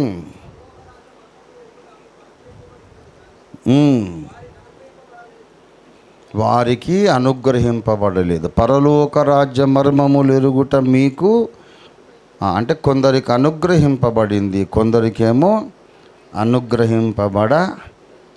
అట్లా ఎందుకు మరి? ఎందుకని యూదులకు అనుగ్రహింపబడలేదు? ఎందుకంటే అన్యజనులు దేవుని కుటుంబములోనికి ప్రవేశించవలసి ఉన్నది. రక్షకుడు ఒక్క యూదుల కొరకే రక్షకుడు కాదు, సర్వలోకమునకు రక్షకుడు, అన్ని జనాంగములకు రక్షకుడు. భూదిగంతముల నివాసులారా నా వైపు చూచి రక్షణ పొందమని అదే యెషయా భక్తుడు 45వ అధ్యాయం 22వ వచనంలో పిలిచాడు. భూదిగంతముల నివాసులారా నా వైపు చూడండి. అందరూ ఆయన వైపు చూస్తే ఆయన ఆకర్షించుకుంటాడు. సకల భూజనాంగములందరూ రక్షణ పొంది యేసు వైపు రావాలి అంటే దేవుని యొక్క దర్బారులో చేసిన నిర్ణయం, 24 పెద్దలు, ద సుప్రీం గవర్నింగ్ కౌన్సిల్ చేసిన నిర్ణయం ప్రకారం ఏంటంటే ముందరిగిన ఈ ప్రజలకు తలుపులు మూసేయాలి. వీళ్ళకు తలుపులు మూసేస్తేనే వాళ్లకు తలుపులు తెరవడానికి అక్కడేదో టెక్నికల్గా ఒక శాసనం నిర్మాణమై ఉంది అక్కడ. అందుచేత అన్యజనులందరూ వచ్చేదాకా వీళ్ళని కాస్త గుడ్డోళ్ళని చేద్దాం అనుకున్నారు వాళ్ళు. అందుకు ఈనాడు ఇశ్రాయేలీయులకు రక్షకుడు ఎవరో అర్థం కావడం లేదు. అది రోమా 11:25లో చెబుతాడు. చూడండి, సహోదరులారా మీకు మీరే బుద్ధిమంతులము అనుకొనకుండునట్లు ఈ మర్మమును మీరు తెలుసుకొన గోరుచున్నాను. అదేమనగా అన్యజనుల ప్రవేశము సంపూర్ణమగు వరకు ఇశ్రాయేలునకు కఠిన మనస్సు కొంత మటుకు కలిగెను. ఇశ్రాయేలుకు కఠిన మనస్సును దేవుడే అట్లా కలిగిస్తాడు. ఇది నా పద్ధతి, ఇది నా శైలి అని కూడా 9వ అధ్యాయంలో చెప్పాడు. 15వ వచనం, ఎవరిని కరుణించుదునో వాని కరుణించు, ఎవరిని ఎడ్ల జాలి చూపుదునో వాని ఎడ్ల జాలి చూపుదును. ఆయన ఎవరిని కఠినపరుస్తాడో వాడిని కఠినపరుస్తాడు. 18వ వచనం, కావున ఆయన ఎవరిని కనికరింపగోరునో వారిని కనికరించును, ఎవరిని కఠినపరచగోరునో వానిని కఠినపరచును. ఆ విధంగా ఇశ్రాయేలుకు ఏం మనసు కలిగించాడు దేవుడు? కఠిన మనస్సే కలిగించాడు. అవసరం. మరి ఎందుకు అవసరం? ఎందుకు అవసరం అంటే వాళ్ళు కఠిన మనస్కులు కాకపోతే, ఆధ్యాత్మికంగా గుడ్డివాళ్ళు చెవిటివాళ్ళు కాకపోతే యజ్ఞమే జరగదు. యజ్ఞము జరగనియరు వాళ్ళు. యేసు ప్రభువుని సిలువకేసి కొట్టి, మేకులు కొట్టి, కొరడాలతో కొట్టి ఆయన రక్తం చిందిస్తుంటే, మా రాజును, మా మెస్సియాను ఏంట్రా మీరు ఇలా హింసిస్తున్నారని కత్తులు కటార్లు పట్టుకొని అడ్డం తిరిగి అసలు యజ్ఞమే జరగనీయరు. ఇప్పుడు చూడట్లేదు, వాళ్ళు ఉన్నదో 1 కోటి మంది, మొత్తం ప్రపంచాన్ని ఎదిరిస్తారు వాళ్ళు. ఎవ్వరికి భయపడరు. కాబట్టి వాళ్ళ కళ్ళు చెవులు తెరుచుకొని ఉంటే మాత్రం యజ్ఞం ఎప్పటికీ జరగదు. అప్పుడు యెషయా 53 నెరవేరదు. యజ్ఞం జరగాలంటే సిలువ వేయుడి అని వీళ్ళే కేకలేయాలి. గుడ్డోళ్ళు చెవిటోళ్ళు అయితేనే కేకలేస్తారు వీళ్ళు. గనక ముందైతే యజ్ఞం జరగని, ఆ తర్వాత ఆ యజ్ఞ ఫలమును గూర్చి సమస్తమైన అన్యజనాంగములకు వార్త తెలియబడనివ్వండి. ఆ తరువాత అన్యజనులందరూ ఎంతమంది రక్షణ పొందాలనో దేవుని చిత్త ప్రకారం అందరూ వచ్చిన తర్వాత దేవుడు వాళ్ళ మీద మళ్ళీ పరిశుద్ధాత్మను కుమ్మరించి వాళ్ళ కళ్ళు చెవులు తెరుస్తాడట. దేవునికి స్తోత్రం కలుగునుగాక. హల్లెలూయా. అందరూ ప్రవేశించాలి. తర్వాత జకర్యా చెబుతాడు, ఒక టైం వస్తుంది, నా ప్రజల మీద నేను నా పరిశుద్ధాత్మను కుమ్మరిస్తాను, అప్పుడు వారు నా వైపు చూచి అంగలార్చి ఏడుస్తారు. దేవునికి స్తోత్రం కలుగునుగాక. అయితే ఈ మర్మము అర్థం కానోడికి ఏమనిపిస్తుంది? దేవుడు ముందు ఎరిగిన ప్రజలను విసర్జించాడు. అబ్రహాముకేమో కబుర్లు చెప్పాడు, నీకు పుట్టిన సంతతి వారిని నేను ఆశీర్వదించెదను, నీ సంతానం వలన లోకమందలి సకల వంశములను నేను ఆశీర్వదించెదను, ఇది యుగయుగములకు నీతో నా నిత్య నిబంధన అన్ని కబుర్లు చెప్పేసి ఇప్పుడేమో వాళ్ళని గుడ్డోళ్ళని చేసి చెవిటోళ్ళని చేసి వాళ్ళు నరకానికి వెళ్ళేటట్టు చేస్తాడా ఈ దేవుడు? అట్లా వదిలేస్తాడా? ఇది నమ్మక ద్రోహం కాదా? భక్తునికి ద్రోహం చేయడం కాదా? నమ్మించి మోసం చేయడం కాదా అని మానవ జ్ఞానానికి అనిపిస్తుంది. కానీ ప్రతి తరములో దేవుడు తన శేషమును కొంతమందిని ఆయన రక్షించుకుంటానే ఉన్నాడు. ఇశ్రాయేలీయులకు తలుపులు మూసిన తరువాత కూడా పెంతెకోస్తు పండగ దినాన బాప్తిస్మాలు పొందిన 3,000 మంది అందరూ ఎవరు? ఇశ్రాయేలీయులే. దేవునికి స్తోత్రం కలుగునుగాక. ఆ 3,000 మంది ఎవరండి? అందరూ యూదులే. గనుక ఇక్కడ ఇంకొక ప్రిన్సిపల్ నేర్పిస్తాడు. On the national level policy decision వేరు, ఇండివిజువల్ లెవెల్లో పాలసీ డెసిషన్ వేరు.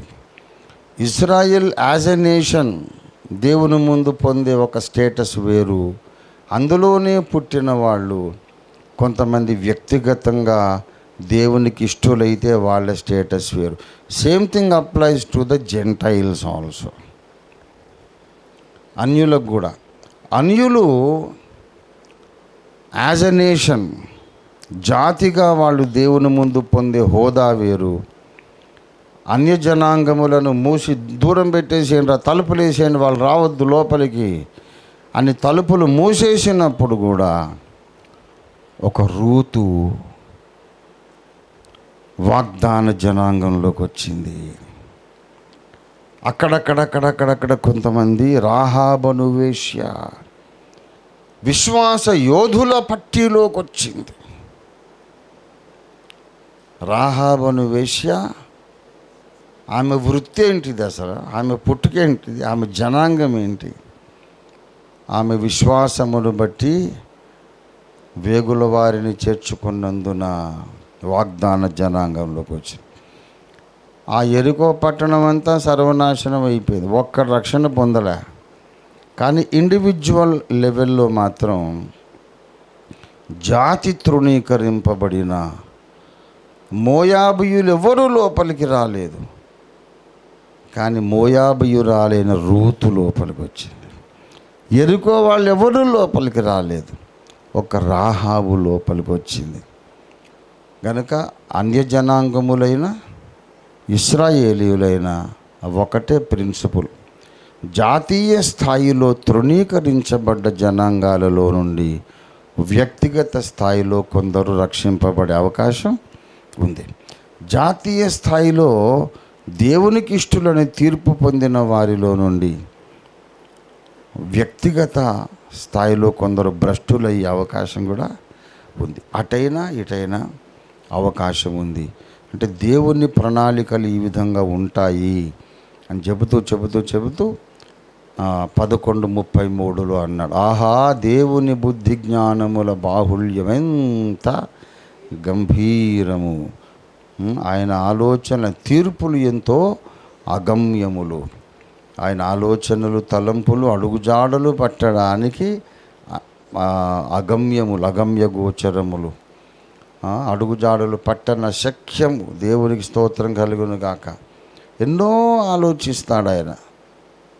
ఎన్నో ఆలోచించి మనకు అర్థము కాని గొప్ప గొప్ప నిర్ణయాలు తీసుకొని ఆఖరికి దేవుడు 100% సంపూర్ణ న్యాయమే జరిగిస్తాడు. దేవునికి స్తోత్రం కలుగును గాక. దేవుడు అన్యాయం చేస్తాడా? అస్సలు చేయడు అని చెబుతూ ఉన్నాడు. కనుక దేవుడు ఒక్కొక్కసారి ఒక మాట ఇచ్చి అది నెరవేర్చడం లేదు అన్నట్టుగా కనబడుతుంది. ఏదో వాగ్దానాలు చేశాడు, కానీ ఏది ఆ వాగ్దానం ఏమైపోయింది? దేవుని వాగ్దానం ఏమాయను? ఆయన మర్చిపోయాడా? ఏది ఏమైంది అని అనాలనిపిస్తుంది మనకు, కానీ అట్లా అనరాదు. ఇది నా ప్రిన్సిపల్. ఇవ్వాలి ఇంకొక 5 నిమిషాలు మాట్లాడి ముగించేస్తాను. ప్రియులారా, దేవుడు ఒక మాట ఇచ్చి దాన్ని నెరవేర్చకుండా రివర్స్లో పనిచేస్తున్నాడు. ఏమిటి? ఇచ్చిన మాట మర్చిపోయాడా అన్నట్లు మనము ప్రశ్నించడానికి అవకాశము కలిగించే సందర్భాలు ఎన్నో ఉన్నాయి. మాట ఇచ్చాడు, మళ్ళీ అట్లా చేయడం లేదు, ఇంకేంటో చేస్తున్నాడు. ఏంటి? ఇచ్చిన మాట మర్చిపోయావా? అసలు దేవుడు చేయాల్సిన పద్ధతేనా ఇది? దేవుని లక్షణమేనా అని అనిపిస్తుంది మనకు. ఒట్టిదేనండి, ఏదో చెప్తాడు, అది మనం నమ్మేసి మనం పిచ్చోడం అయిపోయి ఉద్యోగాలు వదిలేసి వ్యాపారాలు వదిలేసి దెబ్బలు తిని అందరి చేత ద్వేషించబడి అన్నీ పోగొట్టుకొని నష్టం అయిపోయి అందరి ముందు హౌలగాళ్ళం అయిపోతాం. బేగానేకే షాదీ మే అబ్దుల్లా దివానా అన్నట్టు. ఆఖరికి వచ్చి ఏమంటాడు ఏమో. అసలు మరి ఇన్ని ప్రసంగాలు చేసి బల్లగుద్ది చెమటలు గక్కి అరిసి ఎగిరి దూకి ప్రసంగాలు చేసి దేవుడు నమ్మదగినవాడు, దేవుని వాక్యము నెరవేరుతుంది, దేవుడు సెలవిచ్చిన ఏ మాట అయినా నిరర్ధకము కానేరదు, అది బల్లలు గుద్ది చెమటలు గక్కి మాట్లాడుతుంటాం. ఆఖరికి వచ్చి ఎలీహును అన్నట్టు అంటాడేమో మనల్ని. ఎలీహు ఏమన్నాడు? నన్ను సృజించిన వానికి నేను నీతిని ఆరోపించుటకు దూరము నుండి జ్ఞానం తెచ్చుకుంటాను. దేవుని యందు అన్యాయము కలదా? లేదు. సర్వశక్తుడు అన్యాయము చేయడం అసంభవం. దేవుని కొరకు రోషము మాట్లాడుతున్నాడు. నా మనసు నిండా మాటలున్నవి, ద్రాక్షారసముతో నిండిన తిత్తి వలె పగిలిపోవుటకు సిద్ధముగా నా మనసు ఉన్నది. ఎంతో మాట్లాడాలి, ఇంకా నేను దేవుని పక్షంగా వాదించాలి అని ఆవేశపడిపోయాడు ఎలీహు. దేవుని మీద ప్రేమతోనే కదా, దేవుడు తప్పు చేయడని నిరూపించాలనే కదా. తీరా సుడిగాలిలో ప్రత్యక్షమై సభాష్ బేట మంచిగా మాట్లాడడం, నన్ను గురించి అనలేదు. జ్ఞానము లేని మాటలు చెప్పి ఆలోచన చెరుపు విడవడు అన్నాడు. దేవుడు తప్పు చేయడు, దేవుడు అన్యాయము చేయడు అని వాడు ఎగిరెగిరి మాట్లాడుతుంటే ఆయన కనబడే చూపెట్టే బేవకూఫ్ అని అన్నాడు. ఇప్పుడు మనం దేవుని కొరకు ఇంత పోరాడి రాళ్ళ దెబ్బలు కర్రల దెబ్బలు తిని రేపు పొద్దున్న 2వ రాకడలు వచ్చి దేవా నీ కొరకు ఇంత చేసినంత చూపెట్టు హౌలే, ఎవరు అదంతా ఎవరు చెప్పినారని అని అంటే మన సంగతి ఏంది మరి? మనందరం ఎలీహులం అయిపోతాం కదా. అందుకే నేను అన్న బేగానేకే షాదీమే అబ్దుల్లా దివానా. వాడు అబ్దుల్లా అనేటోడు ఒక ఊరికి వాని ఫ్రెండ్ పెండ్లికి పోయినాడు. అది కథ. ఆ సామెత ఎట్లా పుట్టిందంటే, అబ్దుల్లా అనేవాడు పొరుగురికి వాని ఫ్రెండ్ పెళ్ళికి పోయాడు. ఒకటి బారాత్ వస్తున్నది, ఊరేగింపు. ఇక అక్కడ ఇక పెళ్ళి కొడుకు ఉన్నాడు, ఆ గుర్రం మీద బండి మీద మంచిగా షేర్వాణి వేసుకొని ఇక మంచిగా బ్యాండ్ మేళము డ్రమ్ కొట్టుకుంటా ఉంటే ఇక నా ఫ్రెండ్ పెళ్ళి అనుకొని వచ్చి అక్కడ డ్యాన్స్ మొదలుపెట్టాడు. దాని లోపల గంట సేపు డ్యాన్స్ ఆడాను. ఆడిన తర్వాత వాళ్ళకి ఇతడెవరో తెలియదు, ఎవరో బంధువేమో, అమ్మాయి వైపు బంధువు అని వాళ్ళు అనుకుంటున్నారు, అబ్బాయి వైపు బంధువు అని వీళ్ళు అనుకుంటున్నారు, వాడు మావిడే అని వీడు అనుకుంటున్నాడు. అంతా ఊరేగింపు అంతా ఆపి వీడు డ్యాన్స్ ఆడిగా చాలాసేపు అయిన తర్వాత వాడు అది అడ్డం ఉన్నటువంటి పూలదండలు అవి ఉంటాయి కదా, అవి తీసి ఇట్లా ఎవర్రా వీడని చూస్తే అప్పుడు అబ్దుల్లా చూశాడు. అరే వీడు నా ఫ్రెండ్ కాదు అని తెలుసుకున్నాడు. మరి ఎవరిదో పెళ్ళికి నేను ఎందుకు డ్యాన్స్ చేసినట్టు అంటే బేగానా అంటే అపరిచితుడు, అపరిచితుని షాదీలో అబ్దుల్లా దివానా అంటే పిచ్చోడు. అయితే ఆఖరికి వీడిని పిచ్చోడ్లే అని చెప్పి పక్కకి నెట్టేశారు అన్నమాట. వాడు చాలా ముఖం చిన్నబుచ్చుకొని పోయాడు. ఆఖరికి రెండో రాకడలో నా సంగతి అబ్దుల్లా దివానా లాగా అవుతుందా ఏం సంగతి? వాడు అన్ని అధ్యాయాలు దేవుడు నీతిమంతుడు, న్యాయవంతుడు, తప్పు చేయడు అని చెమటలు గక్కి మాట్లాడితే ఒక మాట మెచ్చుకోవైతే వాడిని, కుమారుడు అని ఉద్దేశం మంచిది, నన్ను గూర్చి నేను నీతిమంతుడిని నేను నిరూపించడానికి చాలా ప్రయాసపడ్డావు, సంతోషం, శభాష్ అని అంటే ఎంత ఎంకరేజ్మెంట్ ఉంటుంది కదా. జ్ఞానం లేని మాటలు చెప్పు వీడేవాడు అంటే దేవుడు నీతిమంతుడు అని చెప్పింది జ్ఞానం లేని మాటనా? దేవుడు తప్పు చేయడు, అన్యాయం చేయడు అనేది జ్ఞానం లేని మాటనా? ఏంటిది నీ ఉద్దేశం ఏంటి ప్రభువా అని ఆలోచిస్తే చాలా భయం వేస్తుంది. దేవుణ్ణి ప్రశ్నించవలసిన పరిస్థితులు మనకు ఎదురవుతాయి. దేవుణ్ణి ప్రశ్నించవలసిన పరిస్థితులు మనకు ఎదురవుతాయి. అయినా సరే అలా ప్రశ్నించకూడదు, అనుమానించకూడదు. అప్పుడు సహా దేవుని నమ్మడమే నిజమైన విశ్వాసము. దేవునికి స్తోత్రం కలుగునుగాక. దేవునికి స్తోత్రం, హల్లెలూయా. ఇక్కడ దేవుడు తాను ముందరిగిన ప్రజలను తాను విసర్జించినా అట్లనరాదు. అంటే విసర్జించాడండి, ఇచ్చిన మాట మర్చిపోయాడండి, ఆయన అసలు చెప్పిన మాట అసలు జరిగించనే లేదండి అని అనుకునే సందర్భాలు ప్రతి ప్రవక్త జీవితంలో వస్తాయి. దైవ సేవకుల సదస్సులో నేను ఈ మాట చెప్తున్నా, మీరు బాగా గుర్తుపెట్టుకోండి. ఏం చెప్పాను? దేవుడు తన మాటను మర్చిపోయాడు, నాకు ఇచ్చిన వాగ్దానాన్ని ఆయన మర్చిపోయాడు. ఏదో గొప్ప గొప్ప మేలు చేస్తాను ఆశలు కల్పించాడు, కానీ మర్చిపోయాడు అని నీవు అనుకునే పరిస్థితులు వస్తాయి. ప్రతి ప్రవక్త జీవితంలో వస్తాయి. ఇర్మియా అనుకున్నాడు, యెహోవా యందు నాకిక ఆశలు లేవు అనుకున్నాడా లేదా? ఆది ప్రవక్త లేఖనాలను మనకివ్వడానికి దేవుడు ఉపయోగించుకున్న ఘనమైన పాత్ర మొదటి ప్రవక్త మోషే. అవునా కాదా?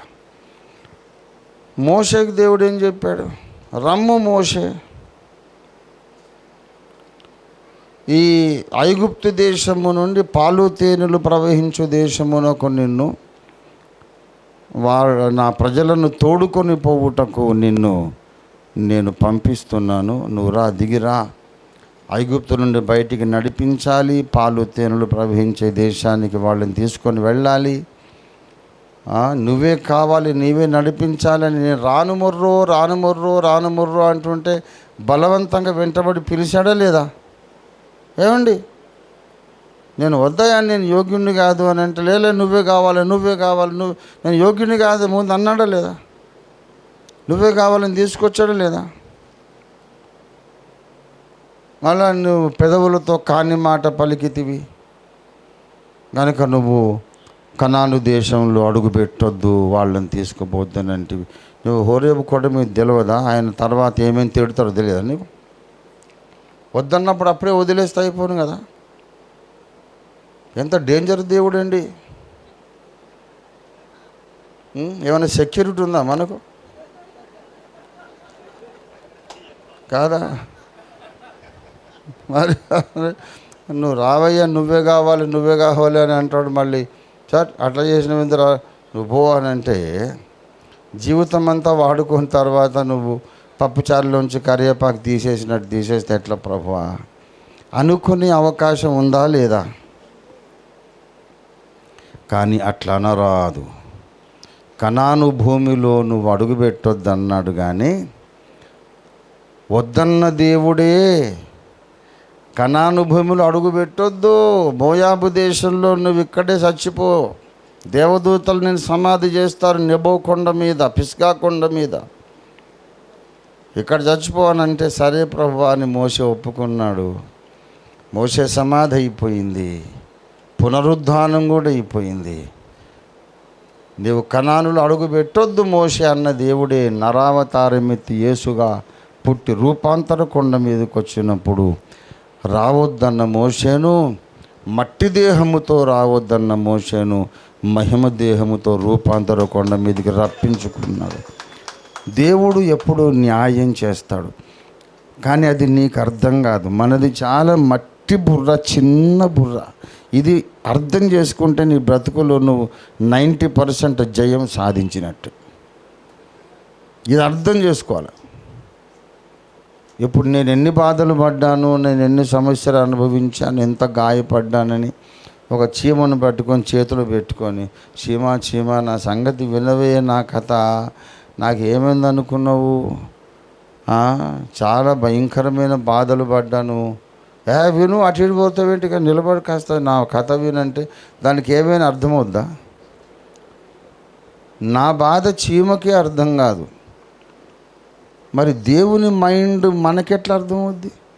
నాకు చీమకున్నంత వ్యత్యాసం కంటే 1,000,000 రెట్లు ఎక్కువ దేవునికి మనకు వ్యత్యాసం ఉంది. అందుకే అర్థం కాడు. అరే నమ్మడమే నువ్వు చేసే పని. బెస్ట్ పని ఏంటంటే నమ్మడానికి వీలు లేనప్పుడు కూడా నమ్మాలి. దేవుని స్తోత్రం కలిగిన గాక. అరే నన్ను మొత్తం ముంచేటట్టే ఉన్నాడు ఈయన అని అనుకున్నప్పుడు కూడా దేవానికి స్తోత్రం. ఈ ముంచడంలో కూడా నువ్వు నాకేదో మహిమ కిరీటం ఇస్తున్నావు. నువ్వు ఈ ముంచడము, నన్ను నువ్వు నీ వాగ్దానాన్ని భంగపరిచావేమోననే స్థితి కల్పించటం, నాకు ఇస్తానన్నది ఇవ్వకపోవడం ద్వారా కూడా ఇంకా ఉన్నతమైన స్థితి నాకు ఇస్తున్నావు. నీకు వందనాలని నమ్మిన వాడే విశ్వాస వీరుడు. దేవుని బిడ్డలారా, విశ్వాసులు వేరు, విశ్వాస వీరులు వేరు. విశ్వాస వీరులు, ప్రార్థనా వీరులు కావాలి మనం. దేవునికి స్తోత్రం కలుగును గాక.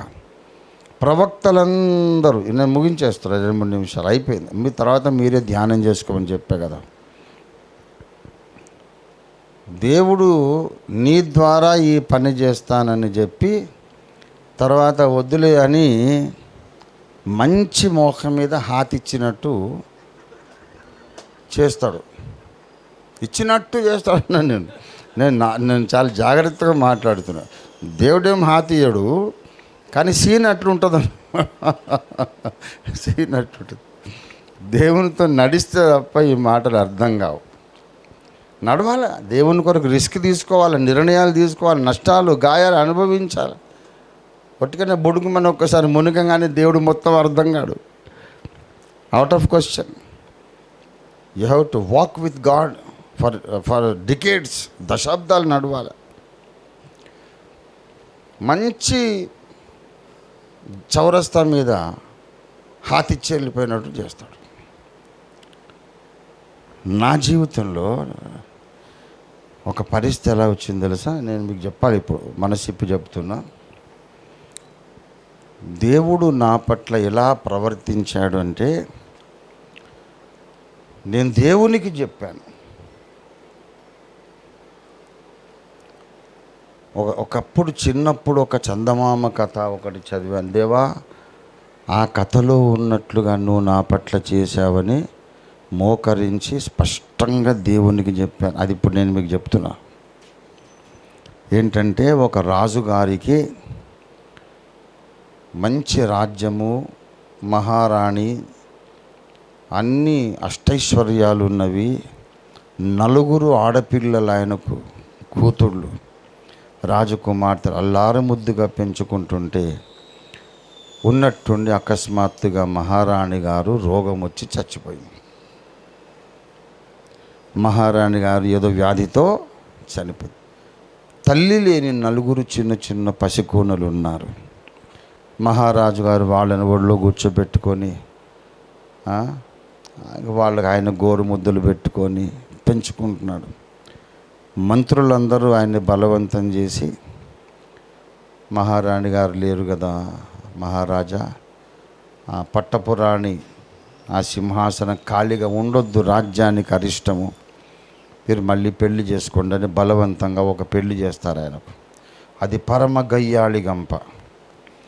రాజుగారి ప్రాణం బీక్కొని తిని బాధ పెట్టి వాడిని ఇక ఉరి పెట్టుకున్నా ఇంకా నా ప్రాణానికి నెమ్మది దొరుకుతుందని అనిపించేటట్టు విసిగించేసి ఆ కొత్త రాణి ఒక మాట అన్నది, ఈ పిల్లలు నాకు అక్కర్లేదు, వీళ్ళని తీసుకుపోయి అడవిలో ఎక్కడైనా వదిలేసిరా, లేకపోతే నేను వీళ్ళని ఇక్కడే చంపేస్తా, నిన్ను చంపేస్తా, నేను ఆత్మహత్య చేసుకుంటా అని కఠినంగా చెప్పేస్తుంది. రాజుగారు ఇంకా బలహీనుడైపోయి తప్పనిసరి పరిస్థితుల్లో ఇక్కడుంటే ఏమి చంపేస్తుంది వీళ్ళను అని అడవిలో వదిలేసి వెళ్ళటానికని ప్లాన్ వేసి తీసుకుపోయి కీకారణ్యములోనికి ఎక్కడికో తీసుకెళ్ళిపోయి మంచిగా వేటాడి మంచి పువ్వులు పళ్ళు అన్ని వాళ్ళకి తినిపించి,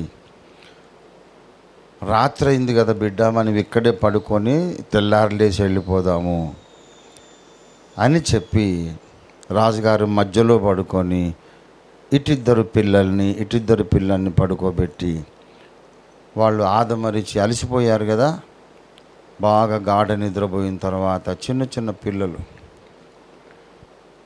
లేచి ఒక కర్ర మొద్దు ఒకటి తెచ్చి వాళ్ళ మధ్యలో పడుకోబెట్టి దానికి కిరీటం పెట్టి తన బట్టలు ఆ మొద్దుకు తొడిగించి రాజవస్త్రాలు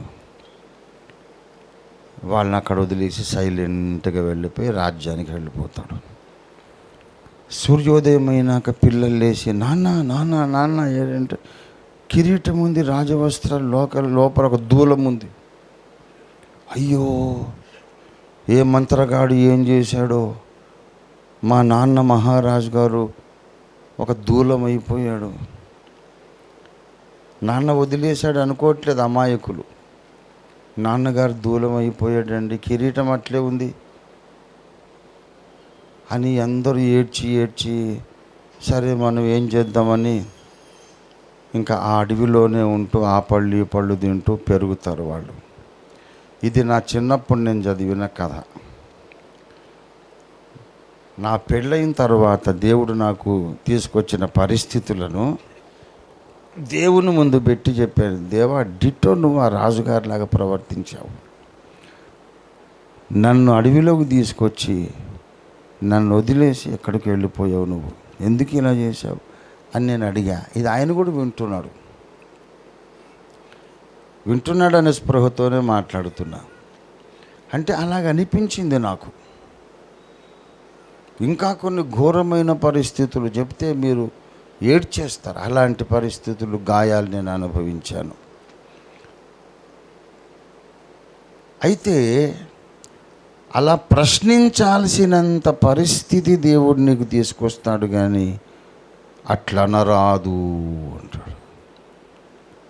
మోషేను కావాలని పిలిచి మళ్ళీ ఆ దేశంలో అడుగుపెట్టొద్దు అనడం ఏంటి? సరే,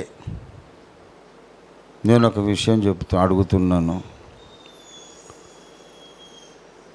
ఇర్మియాకు చెప్పాడు, ఇప్పుడు మన సబ్జెక్ట్, నిన్ను నాటుటకును కట్టుటకును పెకలించుటకును పడద్రోయుటకును నశింపజేయుటకును జనముల మీద నిన్ను నియమించి తిని అన్నాడా లేదా? అన్నాడా లేదా?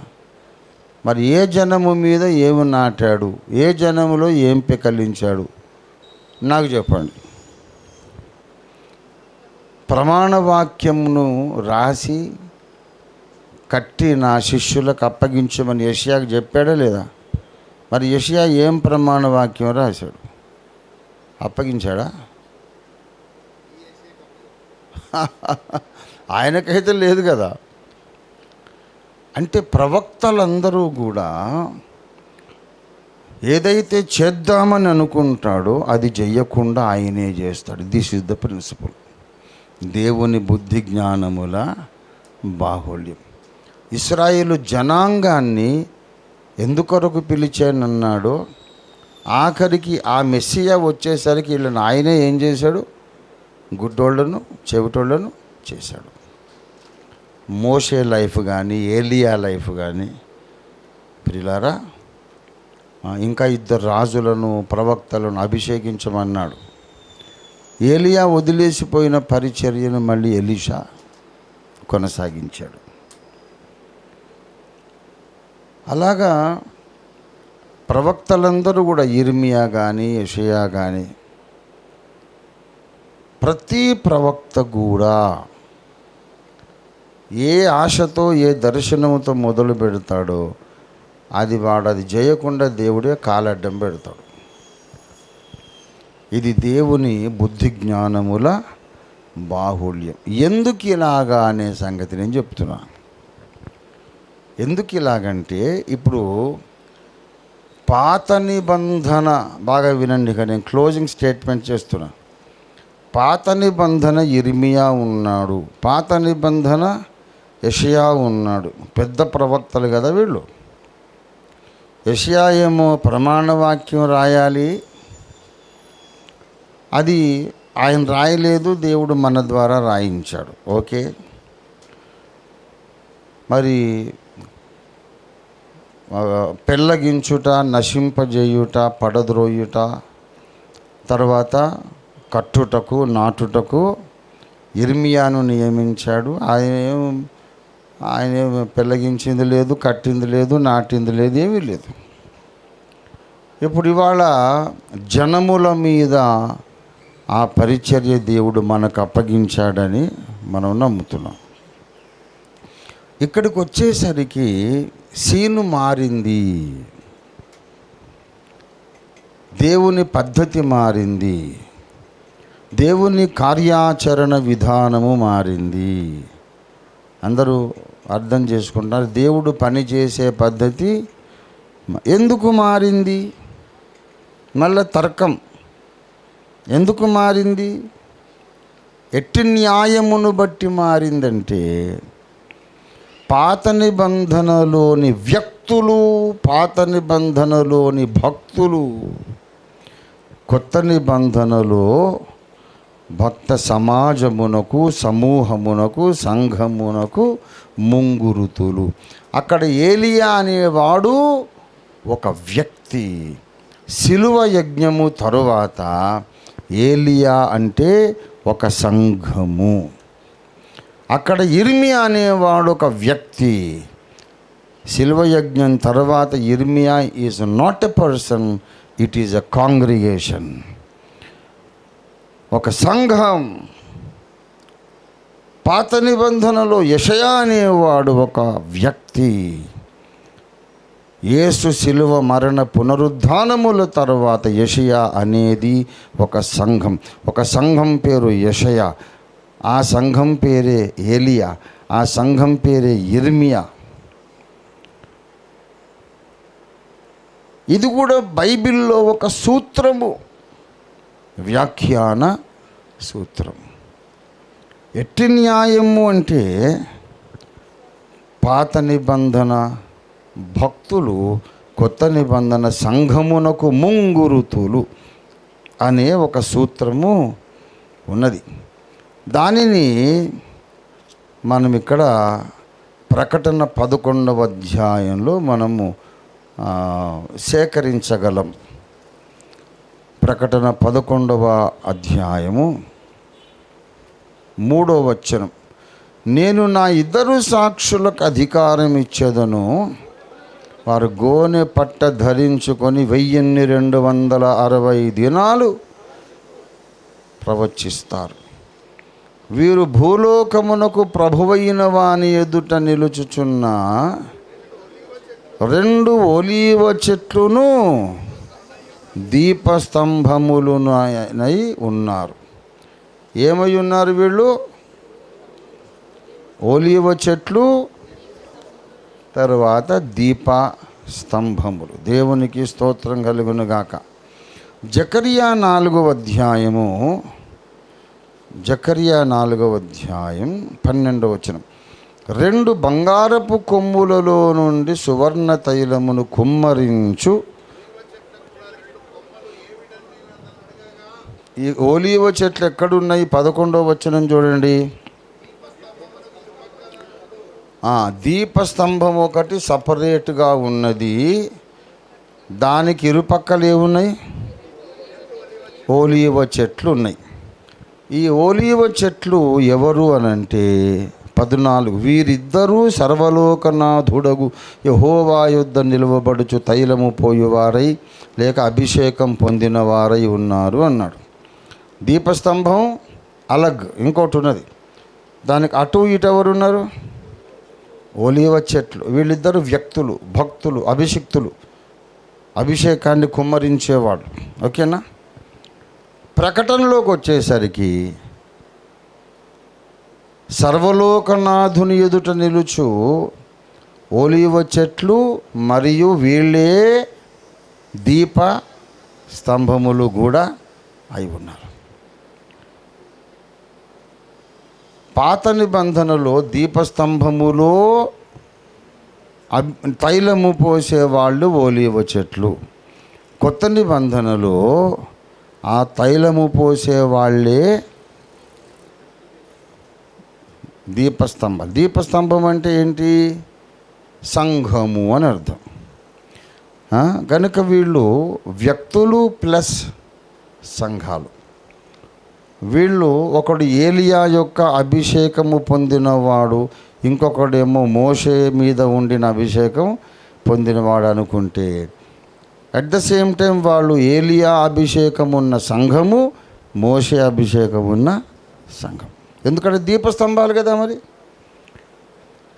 కనుక పాత నిబంధనలో ఉన్న పరిస్థితి వేరు, కొత్త నిబంధనలో ఉన్న పరిస్థితి వేరు. ఇప్పుడు చెప్పండి, ఇప్పుడు కొత్త నిబంధన ఇర్మియా ఉన్నాడు. కొత్త నిబంధన ఇర్మియా పరిచర్యను దేశ విదేశములలో సాతాను నాటిన విషవృక్షాలు పెళ్ళగించి, సాతాను నాటినటువంటి పనికి మాలిన విభజన గోడలను పడద్రోసి నూతనమైన దైవ చిత్తానుసారమైన గోడలు కట్టాలి. దేవునికి ప్రీతికరమైన చెట్లను నాటాలి. సంఘంలో వధువు సంఘమును సిద్ధపరచాలనే పరిచర్య దేశముల మీద, జనాంగముల మీద చేయవలసింది ఎవరంటే ఇర్మియా అనే భక్తుడు కాదు, ఇర్మియా అనే సంఘము. అంటే అందులోకి మీరందరూ వస్తారు. వింటున్న వాళ్ళలో ఓఫీరిస్టులందరూ వస్తారు. గనుక నన్ను అంత్యకాలపు ఇర్మియా అని పిలవద్దు. అది ఒక 50% ట్రూతే, సగం సత్యమే. నాకు చాలా క్లారిటీ ఉంది. అందుకని నేను పెద్ద గర్వించి పెద్ద కాలర్ ఎగిరేసి క్యా సమజ్రా మేరకు ఏమనుకుంటున్నాం అనే పరిస్థితి లేదు.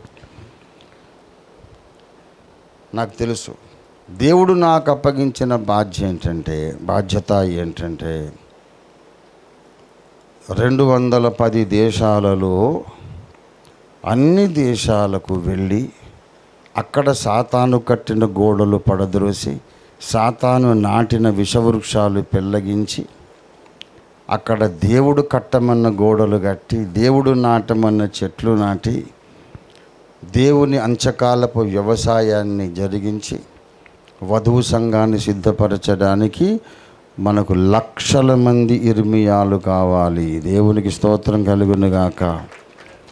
లక్షల మంది ఇర్మియాలు కావాలి. అలాగే లక్షల మంది ఏలియాలు కావాలి, లక్షల మంది మోషేలు కావాలి. గనక ఇక మీదట మన సేవా పొలము ఒక్క భారతదేశమే కాదు, ఇక్కడొక అంత్యకాలపు మర్మ సత్యాన్ని, దేవుని ప్రణాళికలో మన పట్ల ఉన్నటువంటి సత్యాన్ని ప్రకటిస్తున్నా. యెరూషలేములో గొప్ప హింస కలిగినప్పుడు చెదరిపోయిన వారు అపోస్తలులు తప్ప అందరూ చెదిరిపోయారు. 8వ అధ్యాయం అపోస్తలుల కార్యాలు మొదటి నుండి. ఆ కాలమందు యెరూషలేములో గొప్ప హింస కలిగినప్పుడు అపోస్తలులు తప్ప అందరూ చెదిరిపోయారు. చెదిరిపోయిన వారు సువార్త వాక్యాన్ని ప్రకటిస్తూ చెదిరిపోయారు. కనుక మన భారతదేశంలోని సేవకులు, ఇప్పుడు నేనున్న ఊర్లో నాకు సంఘం నడవడం లేదు, నేనున్న ఊర్లో మతోన్మాదులు ఎక్కువైపోయారు, నాకు ఎక్కువ మంది రావడం లేదు, అది ఇవన్నీ బక్వాస్ వదిలేసేయండి. నువ్వు ఉన్న ఊరిలో దేవుడు తలుపులు మూస్తే నువ్వు ఇంకో దేశం మీద గురి పెట్టాలి. దేవునికి స్తోత్రం కలుగును గాక. అప్పుడు ఏమవుతుందంటే ప్రపంచవ్యాప్తంగా ఉవ్వెత్తున ఒక ఇర్మియాల సమూహం ఉవ్వెత్తున సముద్ర తరంగంలాగా లేస్తుంది. దేవునికి స్తోత్రం కలుగును గాక. ఒక చోట దేవుడు ద్వారము మూసేస్తే ఇంకో చోట ద్వారం తెరుస్తాడు. ఎవడైనా వద్దు ఇక్కడ చెప్పొద్దు అని అంటే ఏం చేయమన్నాడు యేసయ్య? మీరు చెప్పండి. పాదధూళి అక్కడ దులిపేసి దుమ్ము దులిపేసి వెళ్ళిపోమన్నాడు. విమర్శ దినమున ఆ ధూళి వాళ్ళ మీద సాక్ష్యం పలుకుతుంది. ఎక్కువ గొడవలు వద్దు, మనకు మోడరేట్గా ఉందాం, మన హక్కులు మనకు వర్తింపజేయమని అడుగుదాం. కానీ ఇక్కడనే మన ప్రాణం ఉంది, ఇక్కడే బతుకు తెరువు ఉంది అనేది ఏం లేదు.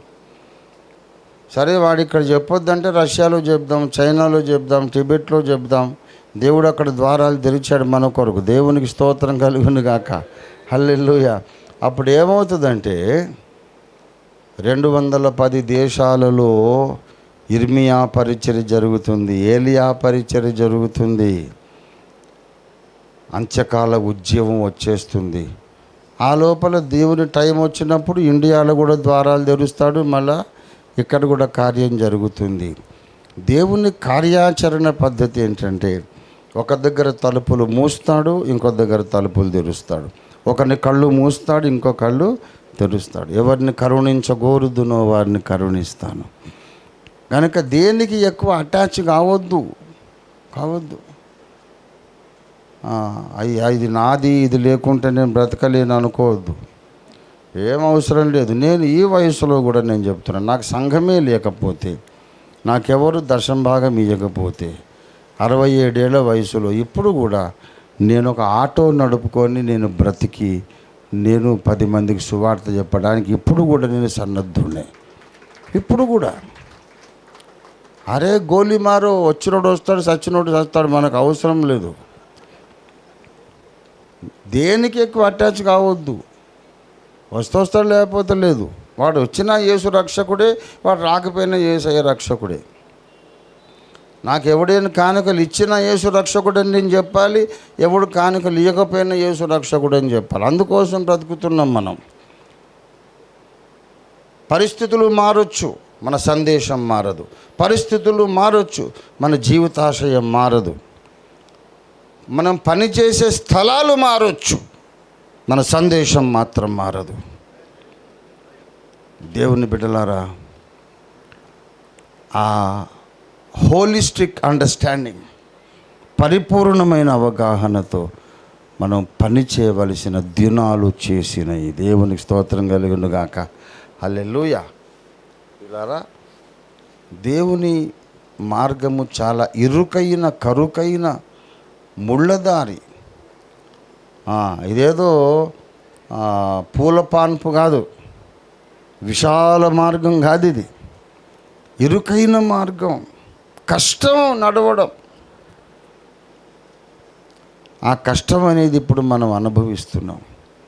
కానీ నువ్వు దేవుని మైండ్ అనేది ఏంటో నువ్వు గ్రహిస్తే సణగకుండా, గొణగకుండా, దేవుడే నాకు ద్రోహం చేశాడు, దేవుడే నాకు అన్యాయం చేశాడు అన్నంత స్థితిలో కూడా అయినా ప్రభువా ఇంకా నేను నిన్ను నమ్ముతాను, ఇంకా నువ్వు నీ మీద నేను నిరీక్షణ ఉంచుతాను, ఇంకా నీ కొరకు నేను ఎదురు చూస్తాను అని పరిపూర్ణ విశ్వాసంతో విధేయతతో నువ్వు ముందుకు సాగగలిగితే ఇరుకులో నీకు విశాలత కలుగుతుంది.